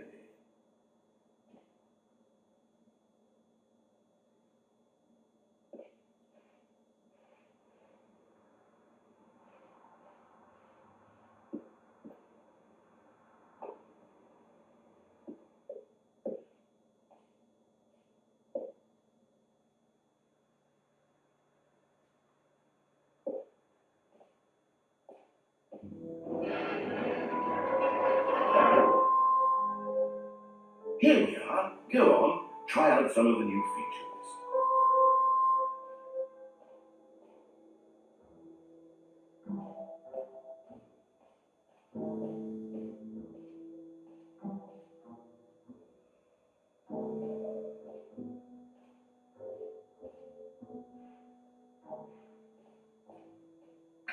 For the Stanley Parable 2, I asked myself, what do players really want?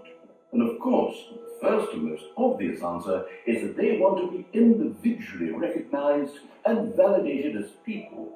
So with that in mind, my first addition to the game is this button which speaks the name of the person playing the game. Isn't that wonderful?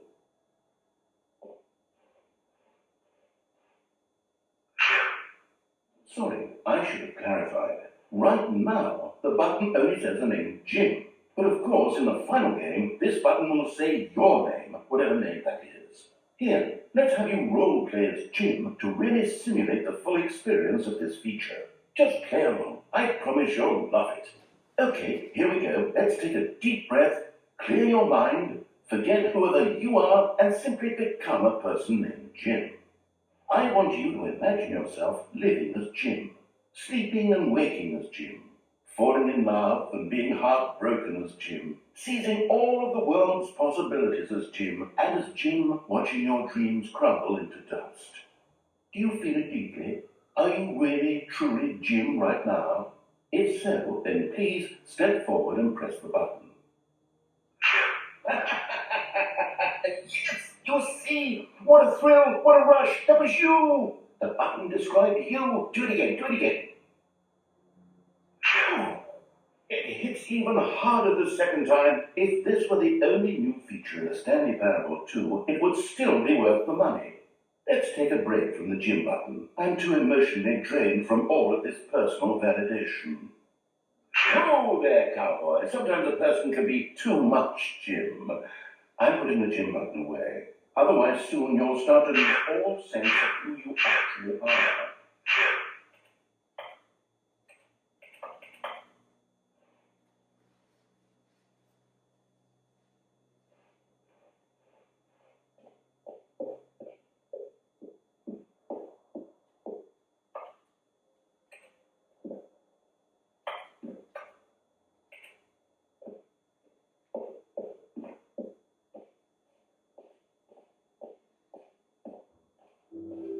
I suppose I could allow only people named Jim to play the Stanley Parable 2. That would actually save me the work of finishing this feature.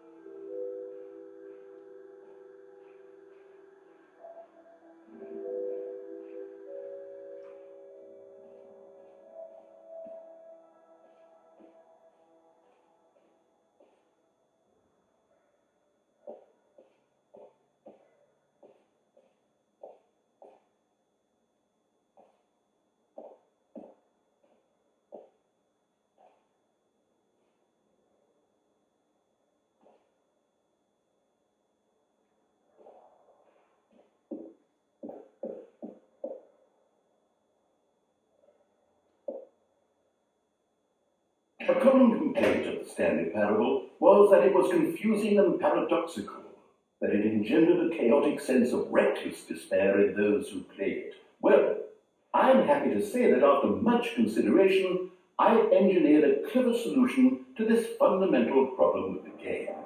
It's the Stanley Parable Reassurance Bucket. You see, Stanley, anytime you're holding the bucket, a sense of calm and ease will fill your mind and your heart. It's true. As long as you hold on to the bucket, the many disorienting contradictions of the Stanley Parable will feel perfectly normal and perhaps even comforting. You may even come to long for the gentle embrace of jarring cognitive dissonance while the bucket is in your arms. And to be honest, it's a much more convenient solution for me than actually redesigning the game to be less uncomfortable. Can you imagine what a pain in the ass that would be? Yes, the bucket is the perfect solution. Come on, give it a try.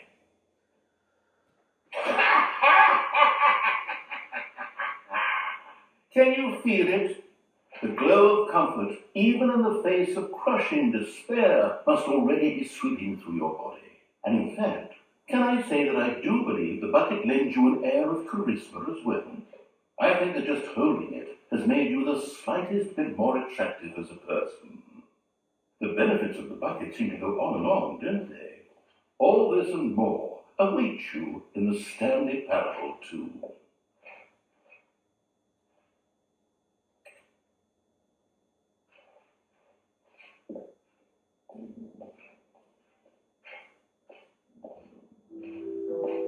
Does anyone give out awards for most enjoyable bucket in a video game? That really should be an award if it isn't already.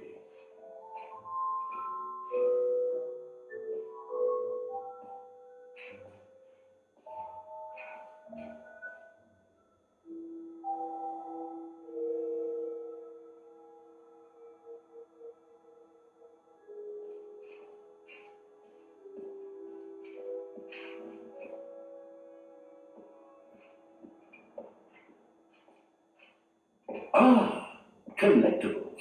Now it's a real video game. In the Stanley Parable 2, You'll run around gathering up these miniature Stanley figurines.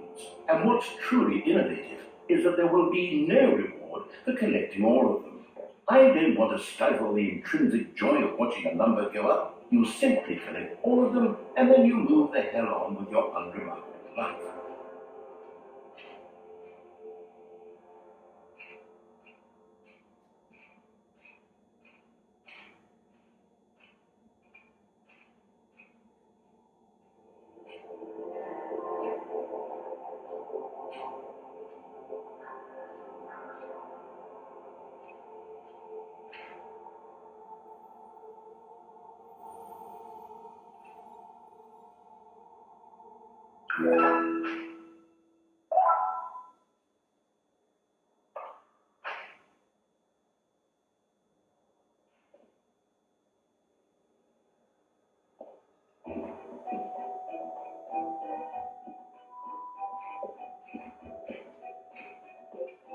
God, it really is the worst when you collect everything in a video game and then they give you a big fancy reward for it. Absolutely tragic.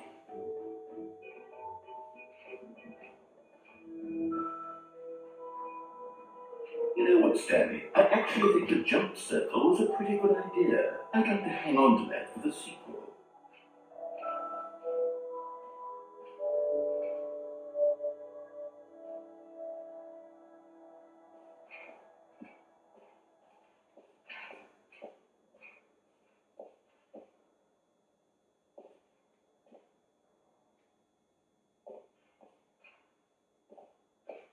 Okay, I'll be honest, I haven't yet decided on this one. I think that in the new version, the office could use a bit of decoration, like balloons. But I'm undecided on Get Well Someday and Happy 12th Birthday. Which would you go with?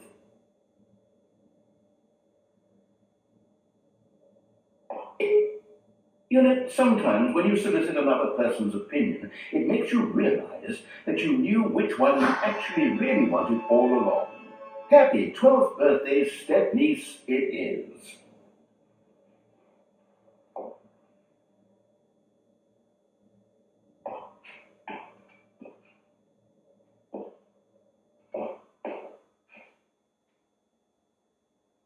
Or actually, maybe I should have gone with...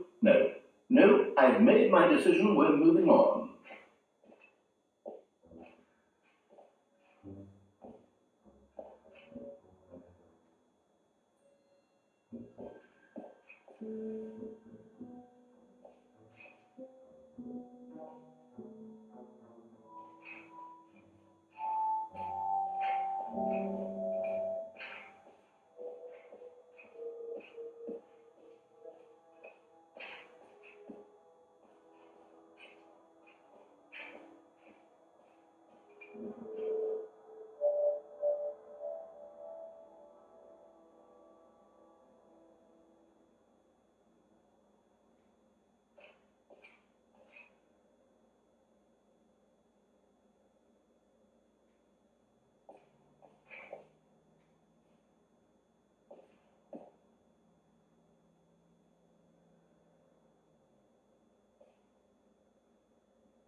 Stanley, here's an idea that I'm truly fond of. It's never been done before in a video game.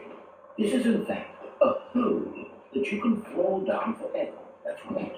Infinite falling. You can fall until the end of time if you like. A stunning leap forward for video games as a medium.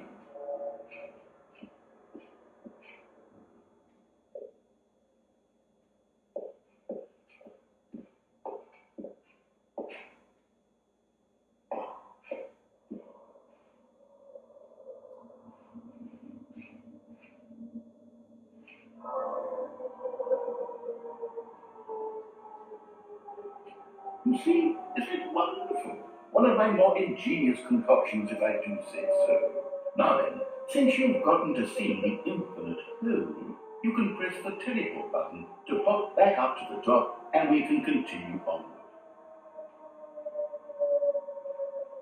Now, I don't mean to be a bomber, but I do recommend you use the teleport button to go back to the top.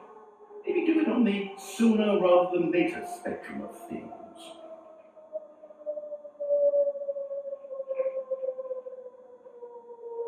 Okay, Stanley, I don't know quite how to say this tactfully, but it's possible that I slightly exaggerated the infinite nature of the hole. Is it a very, very deep hole?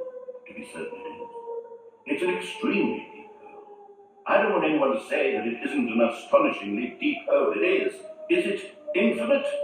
Well, that sort of depends on your definition of infinity. From one perspective, the infinite is merely philosophical in nature. It's more of a... Okay, well, good for you. You found the bottom of the hole. You found out, Stanley. I'm a liar and a cheat, and you're so clever. Look, I think the issue here is just that you're unusually fascinated by falling. What normal person actually wants to fall infinitely? I figured the hole was as deep as anyone would actually need. Don't you put this on me. Maybe you're the problem. Look, the things got a little heated there. I think we both said some things we didn't mean. Why don't we just put all this behind us and agree to just call the hole mostly infinite? If that works for you, then go ahead and press the teleport button to walk up to the top of the hole and we can move on. I'll just be up here when you're ready. Great. Now, I'm very excited to show you even more. Oh, for heaven. You see, I was right. The problem is you. The problem is that you like holes too much. Not normal. A normal person would have said, yep, that's an infinite hole right there. It goes on forever till the end of time. Don't need to see it all, but not you. Oh, no. You have a weird sort of... Oh. Did the hole seem even shorter to you this time? I couldn't help but feel like you spent a little less time in there than you did before. I mean, admittedly, I didn't make an infinite hole. I didn't think it was that not infinite. Well, I suppose once again there's nothing to do here. If you decide you've had enough of the hole, you can hit the teleport button and come join me up above. Had enough? I'm positively thrilled. I really do have so much. How could I have guessed? You're back in the hole. If this starts to become a thing... Wow. Okay. Yeah. I'm starting to become extremely certain that the hole is not only not infinite, but that it's growing steadily less and less infinite. I suspect that I'm starting to hit the point where it's no longer feasible to call the hole infinitely deep, even by the lax overall standards for accountability and marketing. What's going on here? Stanley, I have no explanation for the uncertain nature of the hole's length. Here, let's try something. Let's pop back up to the top, and we'll see if it gets any shorter. Oh, there it is. The shame of my lie has come to haunt me. Not only is the hole not infinite, but it's barely even a hole at this point. It's more of a concavity, or even a very aggressive divot.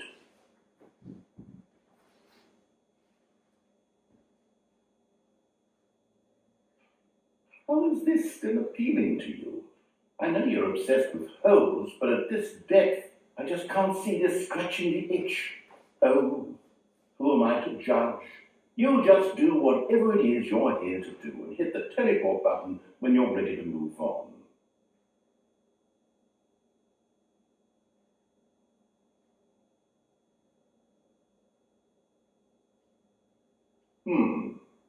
Is the teleport button not working?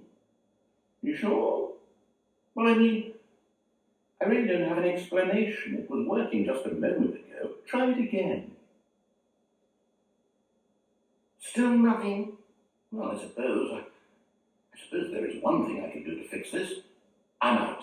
Goodbye, Stanley. You couldn't bear to be away from the hole, and now you'll get more time with it than you could ever have asked for. It's a win for everyone. You get to be with the hole, I get to do literally anything else. Take care, Stanley. I hope you and the hole have a wonderful rest of eternity.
You're no longer using up the space of mine. My head's stronger. You're no.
Stanley!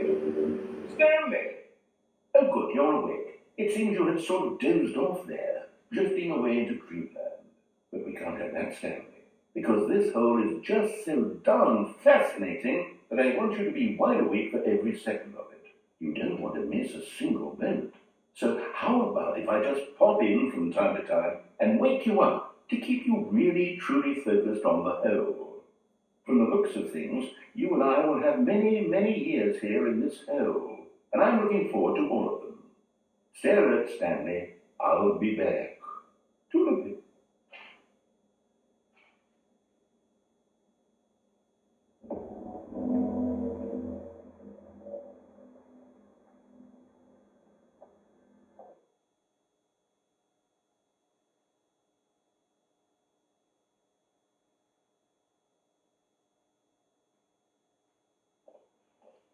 Here we are. Go on. Try out some of the new features.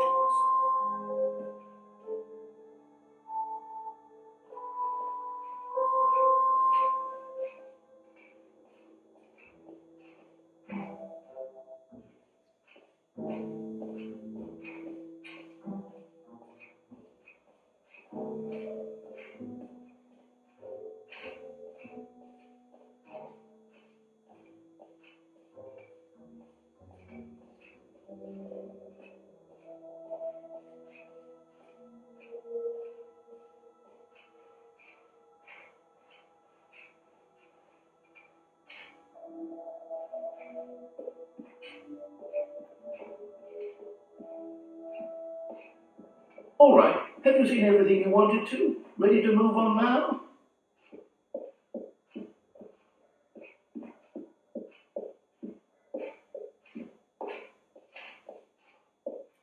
So, Stanley, what do you think?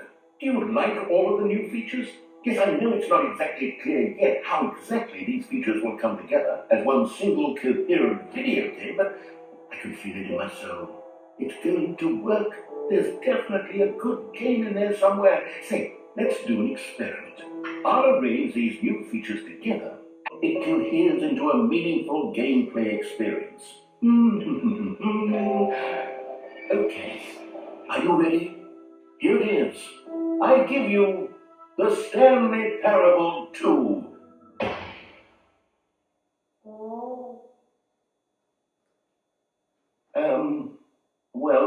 I mean, there's potential here, right? It's sort of... Okay, never mind.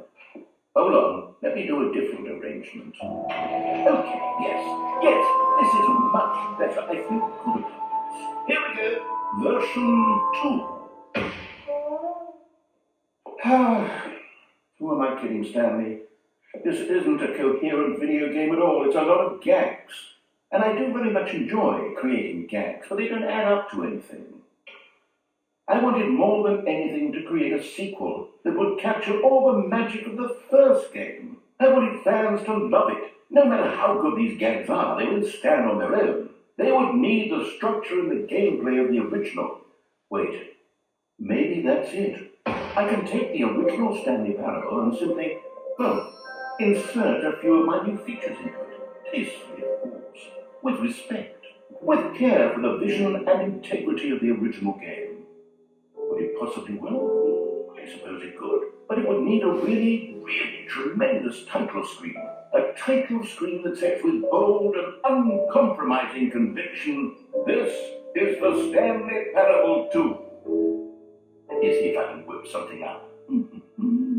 All right, perfect. Go ahead. Take a look.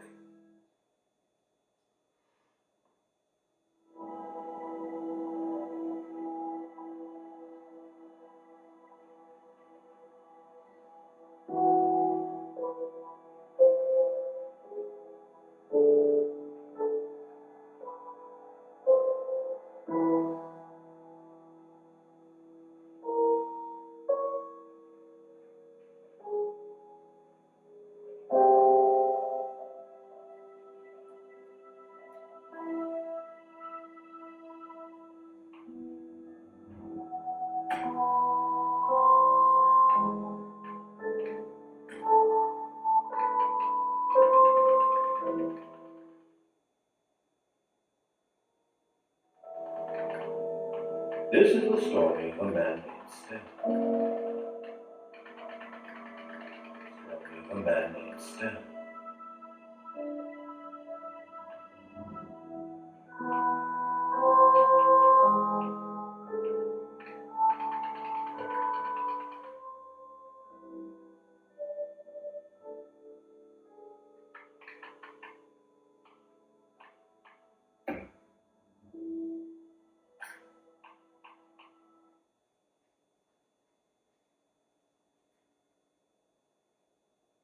This is the story of a man named Stanley.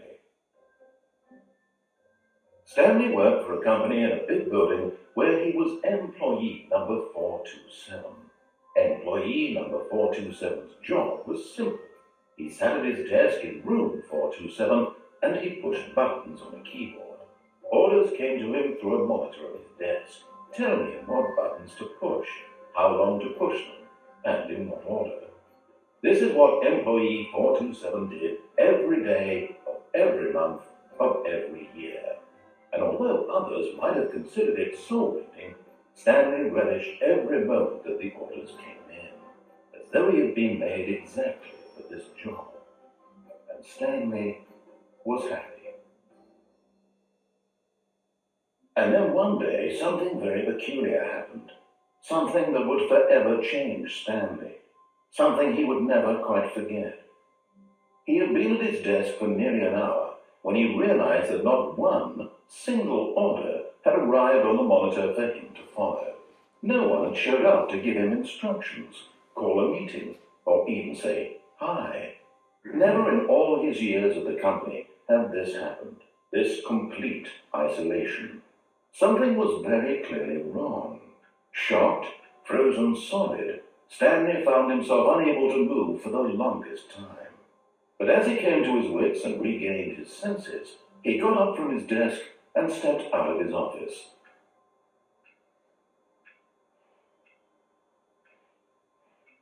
All of his co-workers were gone. What could it mean? Stanley decided to go to the meeting room. Perhaps he had simply missed a memo.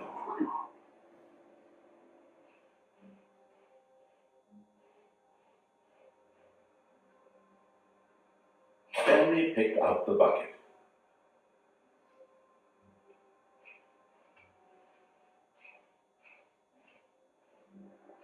Stanley clung the bucket to his cheek. Could his co-workers really all be gone?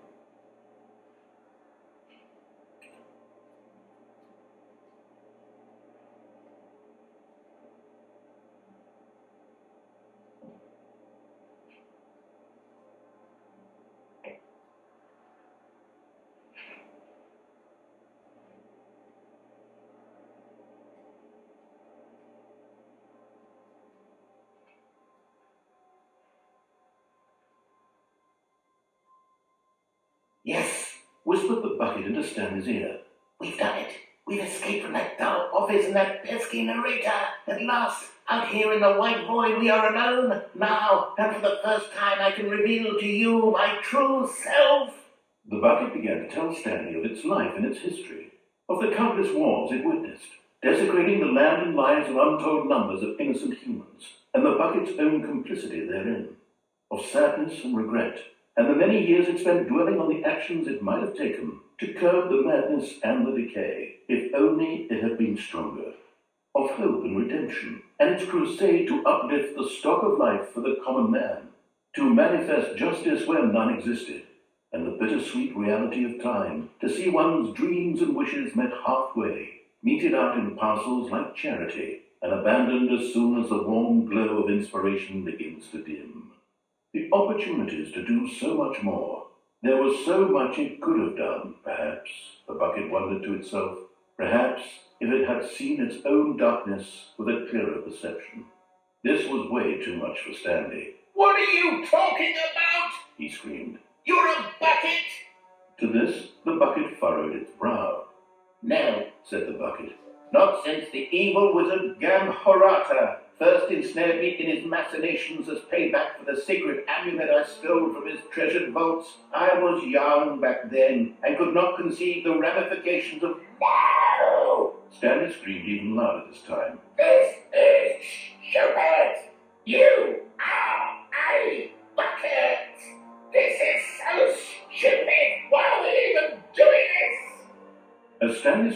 screamed and screamed, the bucket revealed its true form, transforming into a mighty beast of untold power, its fangs glistening like...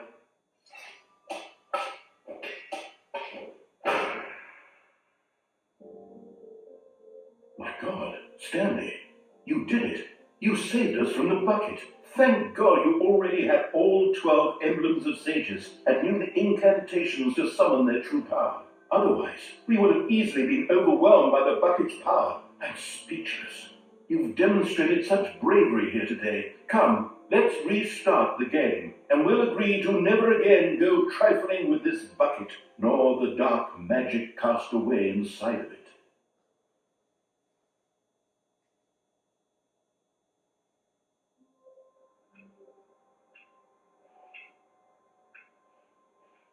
All of his co-workers were gone. What could it mean? Stanley decided to go to the meeting room. Perhaps he had simply missed a memo. Stanley lifted the bucket into his arms, and a wave of comfort rushed over him. Stanley clutched the bucket tightly to his chest and entered the door on his left.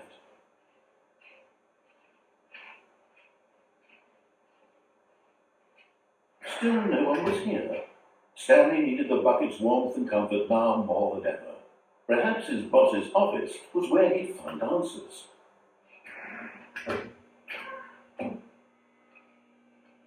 Oh, Stanley, can you feel it? The broom closet. It wants the bucket.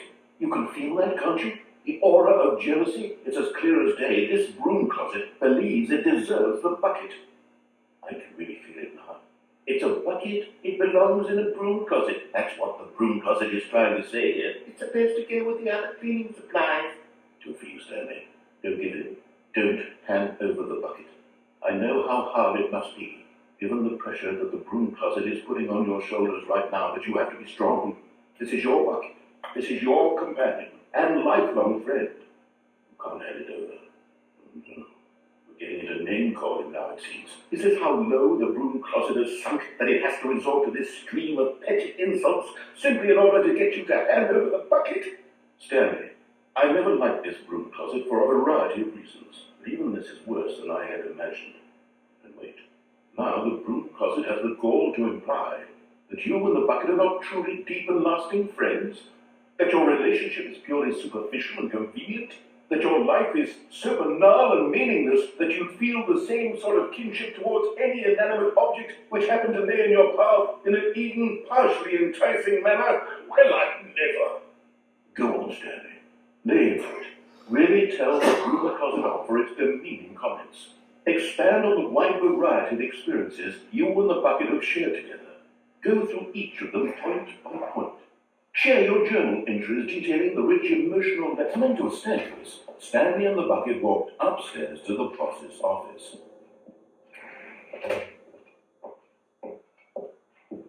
Stepping into his manager's office, Stanley was once again stunned to discover not an indication of any human life. Crushed by the weight of this revelation, Stanley may have broken down into an emotional dumpster fire, if not for the soothing presence of the bucket. Even now, in his darkest of hours, did the bucket's warmth and guiding light pierce the dark clouds of confusion and chaos. It would be with him, always. The bucket would, and he knew it. The two of them were inseparable.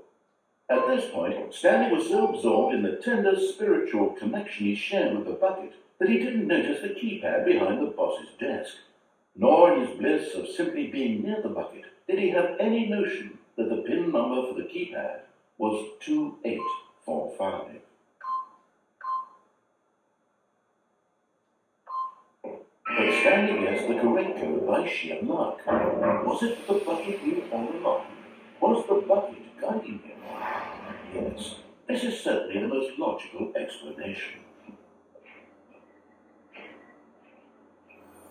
You found one of them. One of the miniature Stanley figurines. Remember, no reward for collecting all of these, only the intrinsic pleasure of a job well done. You can't buy that sort of happiness, Stanley. God knows I've tried. So, I implore you to savor each and every moment you come across one of these beautiful figurines.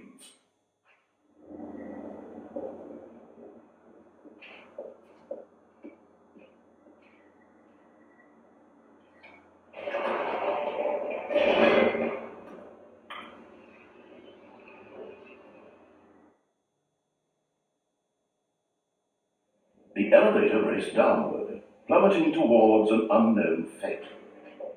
It would be all Stanley could do to keep himself together, if not for the bucket. Soothing him, comforting him, reassuring that in this darkest moment of uncertainty, he would be all right. The bucket is here for you, Stanley. Everything will be fine.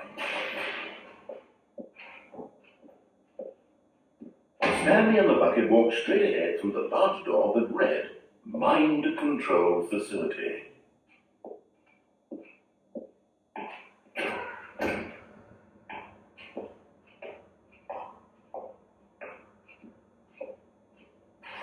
The lights rose on an enormous room packed with television screens. What horrible secret did this place hold? Stanley and the bucket both wondered to themselves.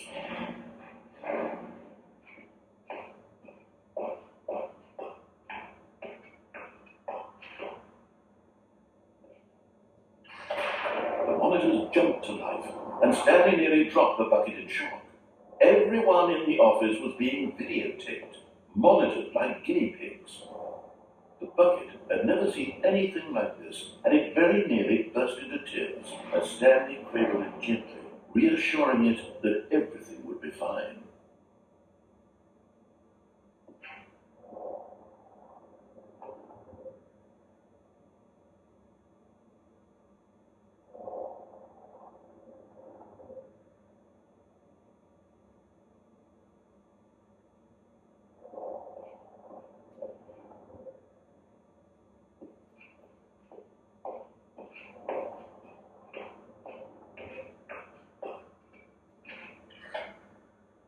Was the bucket under the mind control facility's influence as well? Had the bucket been told to do things it didn't wish to do? What kinds of things does a bucket want to do or not want to do in the first place? These questions raced furiously in Stanley's feeble mind. No! He screamed into the bucket. He couldn't accept it. His own life in someone else's control, never! He squeezed the bucket tighter. His one friend in the entire world. At this point, he could trust no one except for the bucket.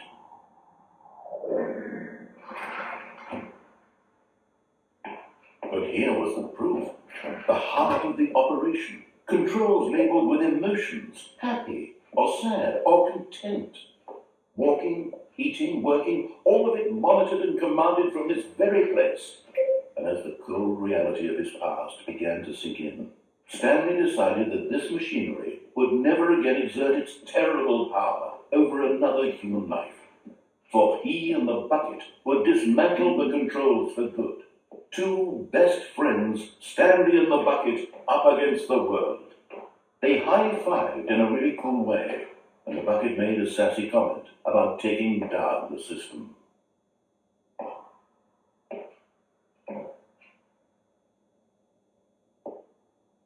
But at the last second, the bucket jumped in and pressed the button to turn on the controls. Stanley gasped in horror. Had this been the bucket's plan all along? To take over the machine and claim the power for itself? How could the bucket have betrayed him like this?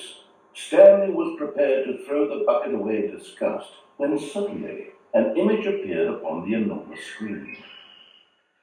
Birds. Silly, silly birds. The control buttons became active again.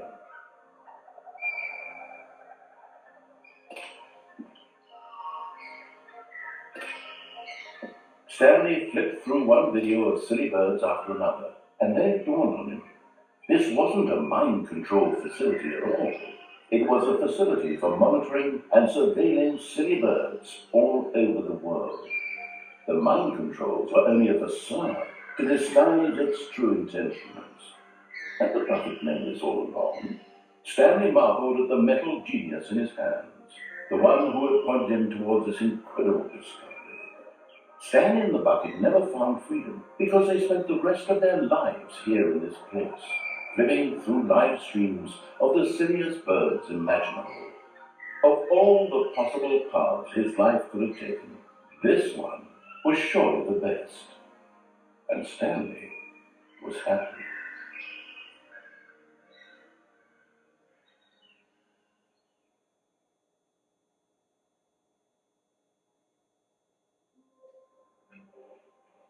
All of his co-workers were gone. What could it mean? Stanley decided to go to the meeting room. Perhaps he had simply missed a memo. The confusion and the chaos all seemed to melt away as Stanley embraced the bucket. Stanley clutched the bucket tightly to his chest and entered the door on his left.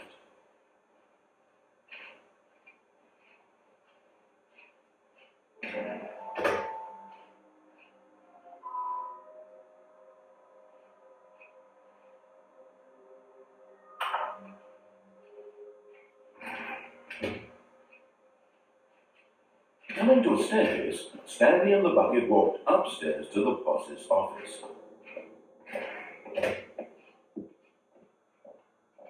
Stepping into his manager's office, Stanley was once again stunned to discover not an indication of any human life. Crushed by the weight of this revelation, Stanley may have broken down into an emotional dumpster fire if not for the soothing presence of the bucket. Even now, in his darkest of hours, did the bucket's warmth and guiding light pierce the dark clouds of confusion and chaos. It would be with him, always. The bucket would, and he knew it. The two of them were inseparable. At this point, Stanley was so absorbed in the tender spiritual connection he shared with the bucket that he didn't notice the keypad behind the boss's desk. Nor in his bliss of simply being near the bucket did he have any notion that the PIN number for the keypad was 2845. But Stanley guessed the correct code by sheer luck. Was it the bucket knew all along? Was the bucket guiding him? Yes, this is certainly the most logical explanation.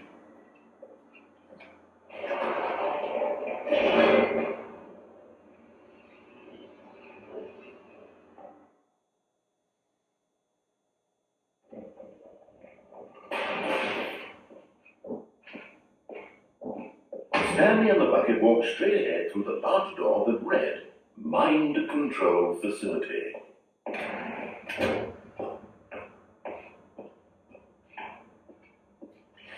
The lights rose on an enormous room packed with television screens.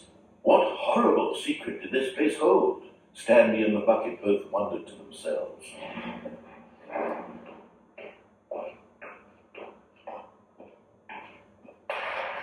The monitors jumped to life, and Stanley nearly dropped the bucket in shock. Everyone in the office was being videotaped, monitored like guinea pigs. The bucket had never seen anything like this, and it very nearly burst into tears as Stanley cradled it gently, reassuring it that everything would be fine.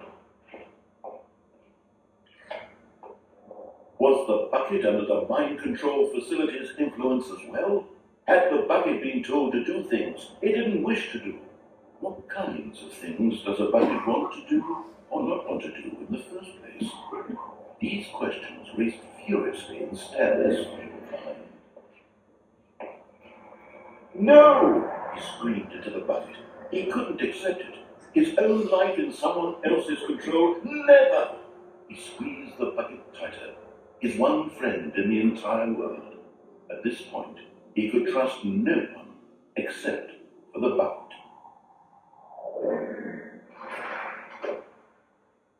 But here was the proof. The heart of the operation. Controls labeled with emotions, happy or sad or content. Walking, eating, working, all of it monitored and commanded from this very place. And as the cold reality of his past began to sink in, Stanley decided that this machinery would never again exert its terrible power over another human life.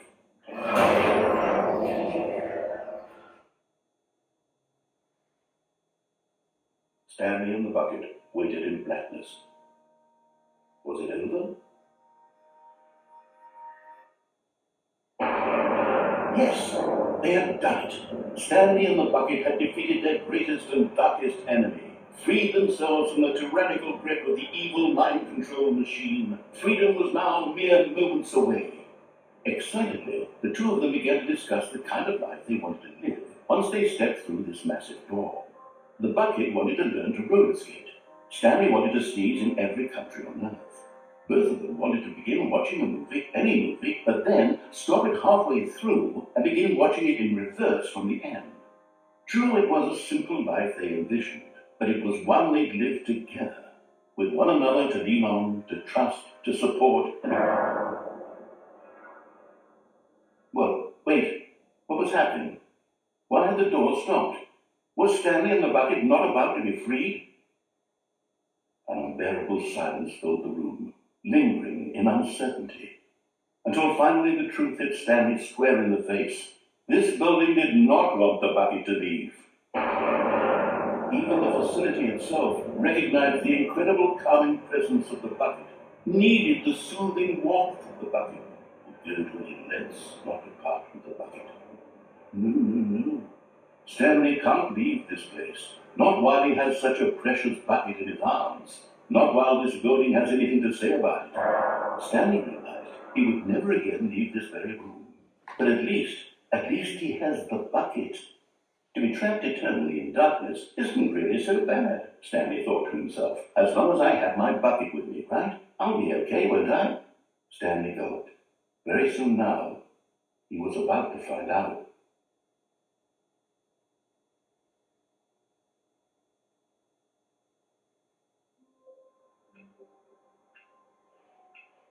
All of his co-workers were gone. What could it mean? Stanley decided to go to the meeting room.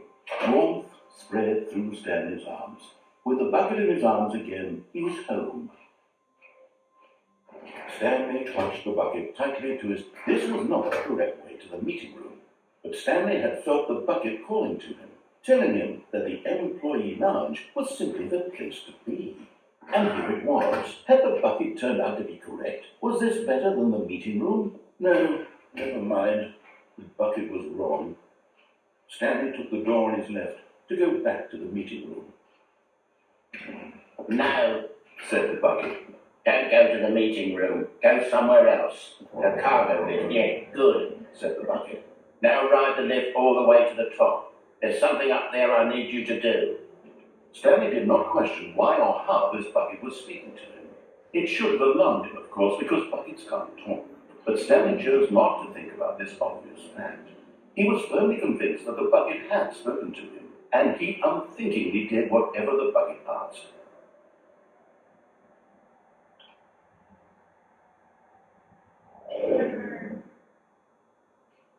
In here, Said the bucket. go into this dark room over here.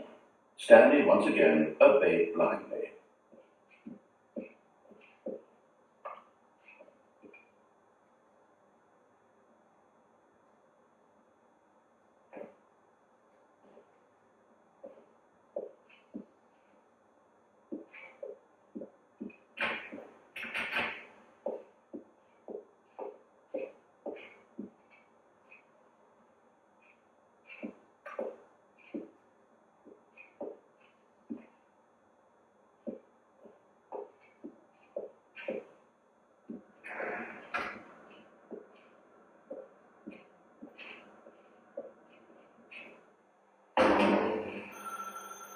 Now pick up the phone, said the bucket. Pick up the phone and it will take us back home, where we can go about life together.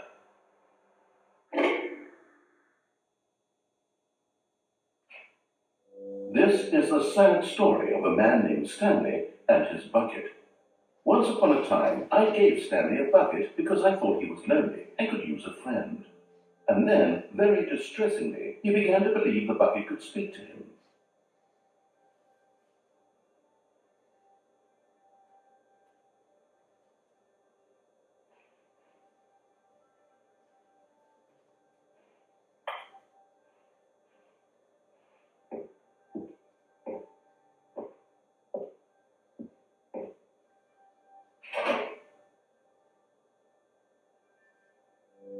The Stanley Parable Reassurance Bucket was merely meant to provide the comforting glow of companionship. It doesn't literally talk and give you orders. Whatever Stanley is hearing the bucket say to him is just in his head.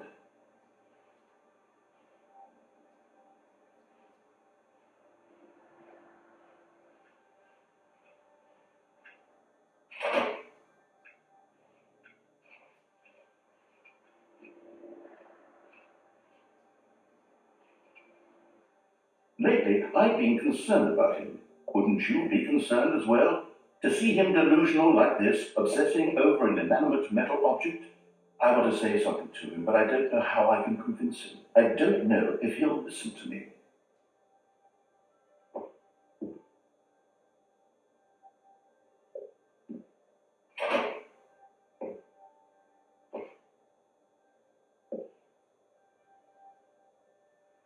Well, I'll try anyway. Stanley, can you hear me? Listen to me. It's just a bucket. It can't think. It can't talk. All it will ever truly do for you is effectively transfer a liquid from one location to a different location. That's it. It doesn't do anything else.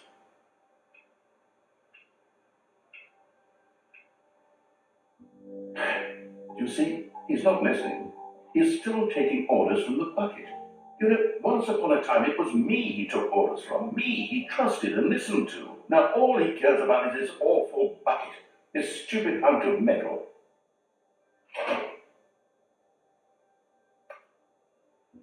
It's sad.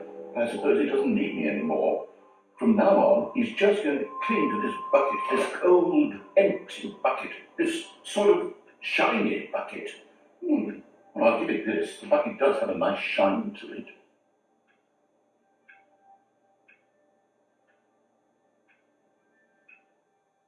Yes, I suppose on closer inspection that it doesn't quite look like your average hardware store bucket. It's just a little more, what am I trying to say? Sturdier, more capable of transporting liquid. Like it would be better at moving an amount of water from one room to another.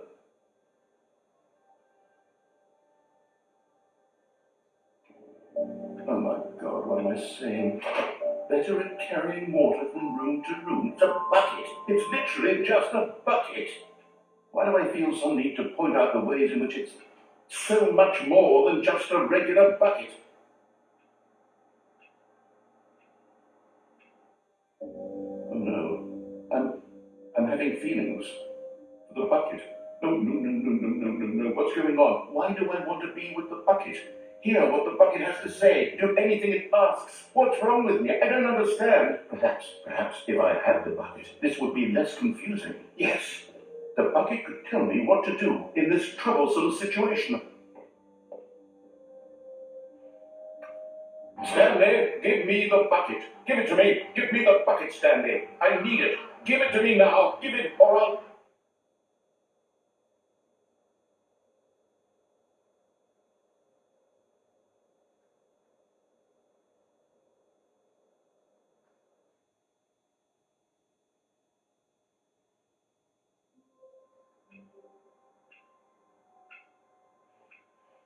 Stanley had never seen the office this brightly lit. Was it a sign of something? He hoped it was. He hoped very much that it was.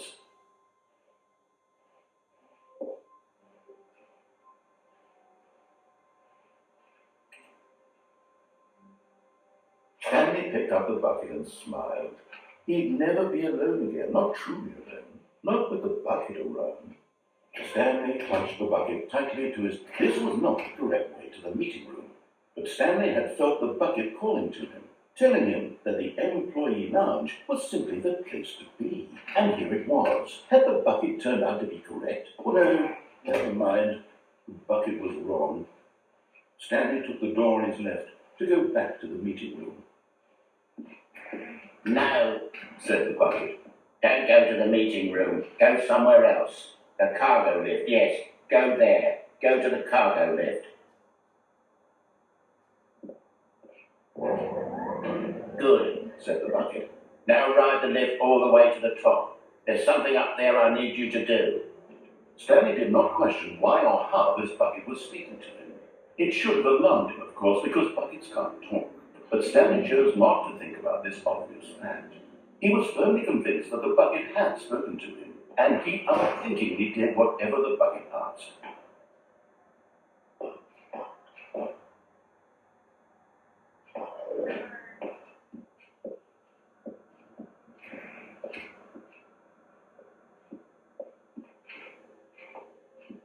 No, stop. Look there on the wall. You see, there's a sign right there. It says, "No buckets past this point." Stanley, how could you think it was okay to bring the bucket here? Unless, what if the problem is that you actually don't know what is a bucket and what isn't a bucket? I suppose that would explain a lot about your behavior up to this point, which, if that's true, well, my goodness, I think we have to do something about it. This misunderstanding could have dire consequences on the entire rest of the game if not addressed quickly and properly.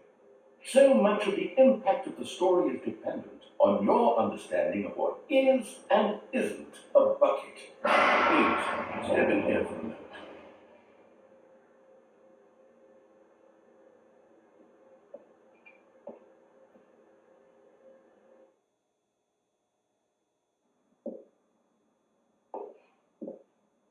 Now then, I'm going to run you through some test scenarios, and you'll tell me whether or not the thing I'm showing you is a bucket. Simple enough, right? This should tell us everything we'll ever need to know about what is or is not a bucket. Okay, let's begin. Item 1. Is this a bucket?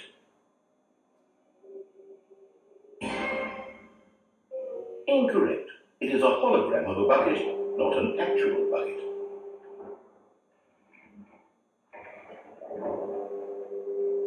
Item 2. Is this a bucket? Incorrect. It is a 3D printed recreation of a bucket, not an actual bucket.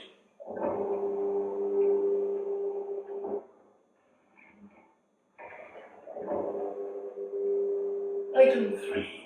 Is this a bucket? Correct. This is a bucket.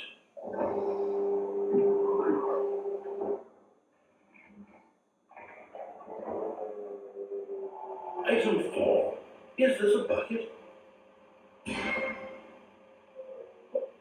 Are you hallucinating? This is a tractor. It's an enormous machine that tills the earth. I thought this was a gimmick. How on earth did you manage to screw it up? Absolutely incredible. Let's just move on to the next one.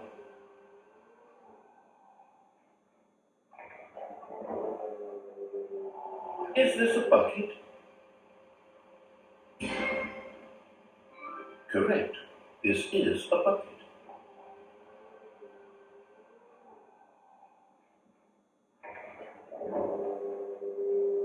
Item 6. Is this a bucket?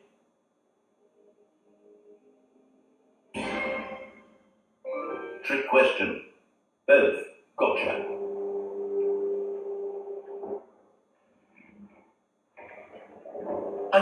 Wait, hold on, I can't find the next one. Let me see, it should be around here somewhere.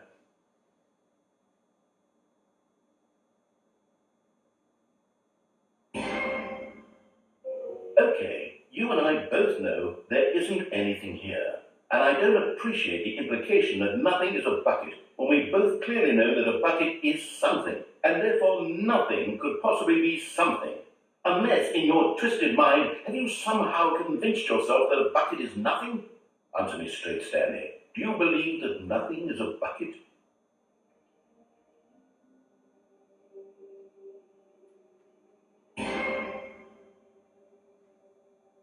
You know what? I'm too confused to even sort it out. I've lost all sense of perspective. What is a bucket? What isn't a bucket? Mere moments ago I could answer these questions with confidence.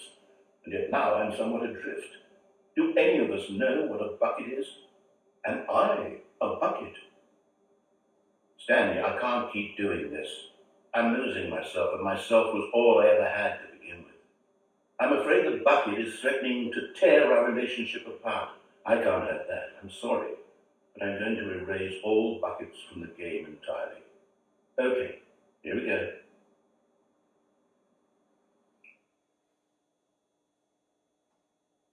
What happened? Is everything gone? Why did everything disappear? Wait, was everything a bucket? Every single thing in the game was a bucket. My God, I had no idea. How could... Except me. I am not a bucket after all. And you, Stanley, you're still here. You're not a bucket either. Oh, this is wonderful news. We're not buckets. Yes, I actually feel much more at ease right now. It's delightful to get some clarity on that issue, but it doesn't change the fact that we haven't got a game. So, tell you what, I'll reset everything and we'll put back all of the buckets, okay? And we'll know that it's all a bucket. But if you run into anyone else, maybe don't mention that. Who knows what that information might do to a person? All right, here we go.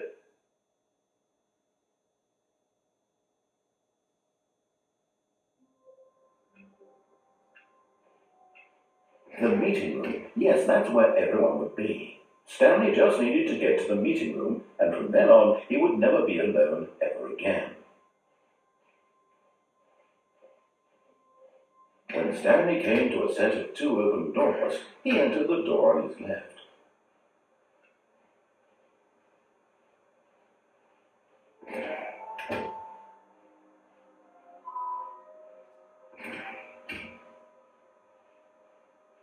Coming to a staircase, Stanley walked upstairs to his boss's office.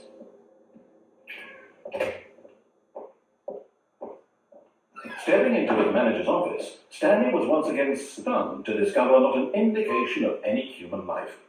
Shocked, unraveled, Stanley wondered in disbelief who orchestrated this, what dark secret was being held from him. What he could not have known was that Stanley was in such a rush to get through the story as quickly as possible, he didn't even have a single minute to just let the narrator talk. That kind of anxiety isn't healthy, so he relaxed for a few moments with some calming New Age music.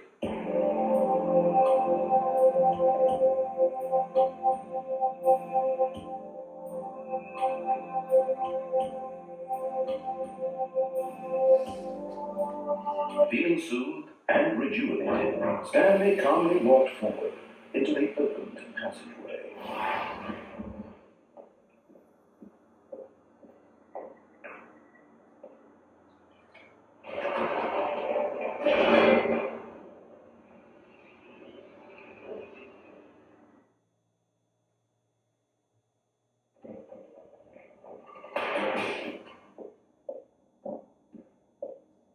Stanley walked straight ahead through the large door that read Mind Control Facility.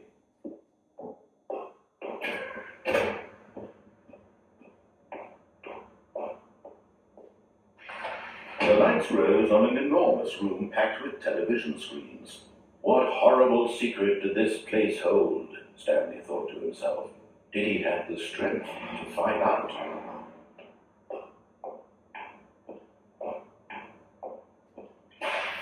Now the monitors jumped to life, their true nature revealed. Each bore the number of an employee in the building, Stanley's co-workers. The lives of so many individuals reduced to images on a screen, and Stanley, one of them, eternally monitored in this place where freedom meant nothing.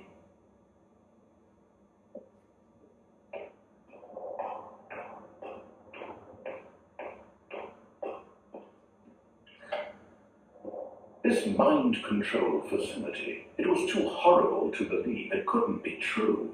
Had Stanley really been under someone's control all this time? Was this the only reason he was happy with his boring job? That his emotions had been manipulated to accept it blindly?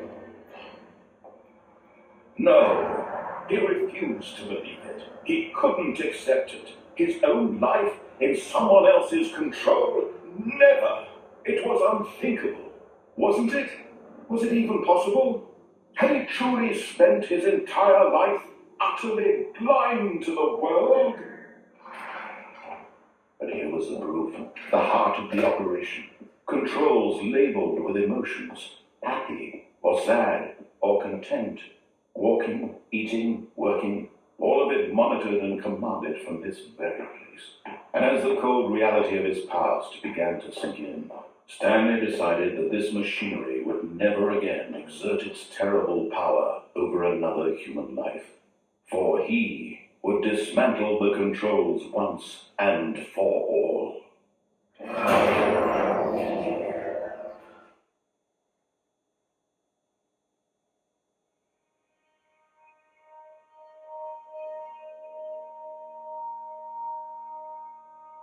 Blackness and a rising chill of uncertainty. Was it over? Yes, he had won. He had defeated the machine, unshackled himself from someone else's command. Freedom was mere moments away. And yet, even as the immense door slowly opened, Stanley reflected on how many puzzles still lay unsolved. Where had his co-workers gone? How had he been freed from the machine's grasp? What other mysteries did this strange building hold? But as sunlight streamed into the chamber, he realized none of this mattered to him, for it was not knowledge or even power that he had been seeking, but happiness. Perhaps his goal had not been to understand, but to let go. No longer would anyone tell him where to go, what to do, or how to feel. Whatever life he lives, it will be his. And that was all he needed to know. It was perhaps the only thing worth knowing. Stanley stepped through the open door.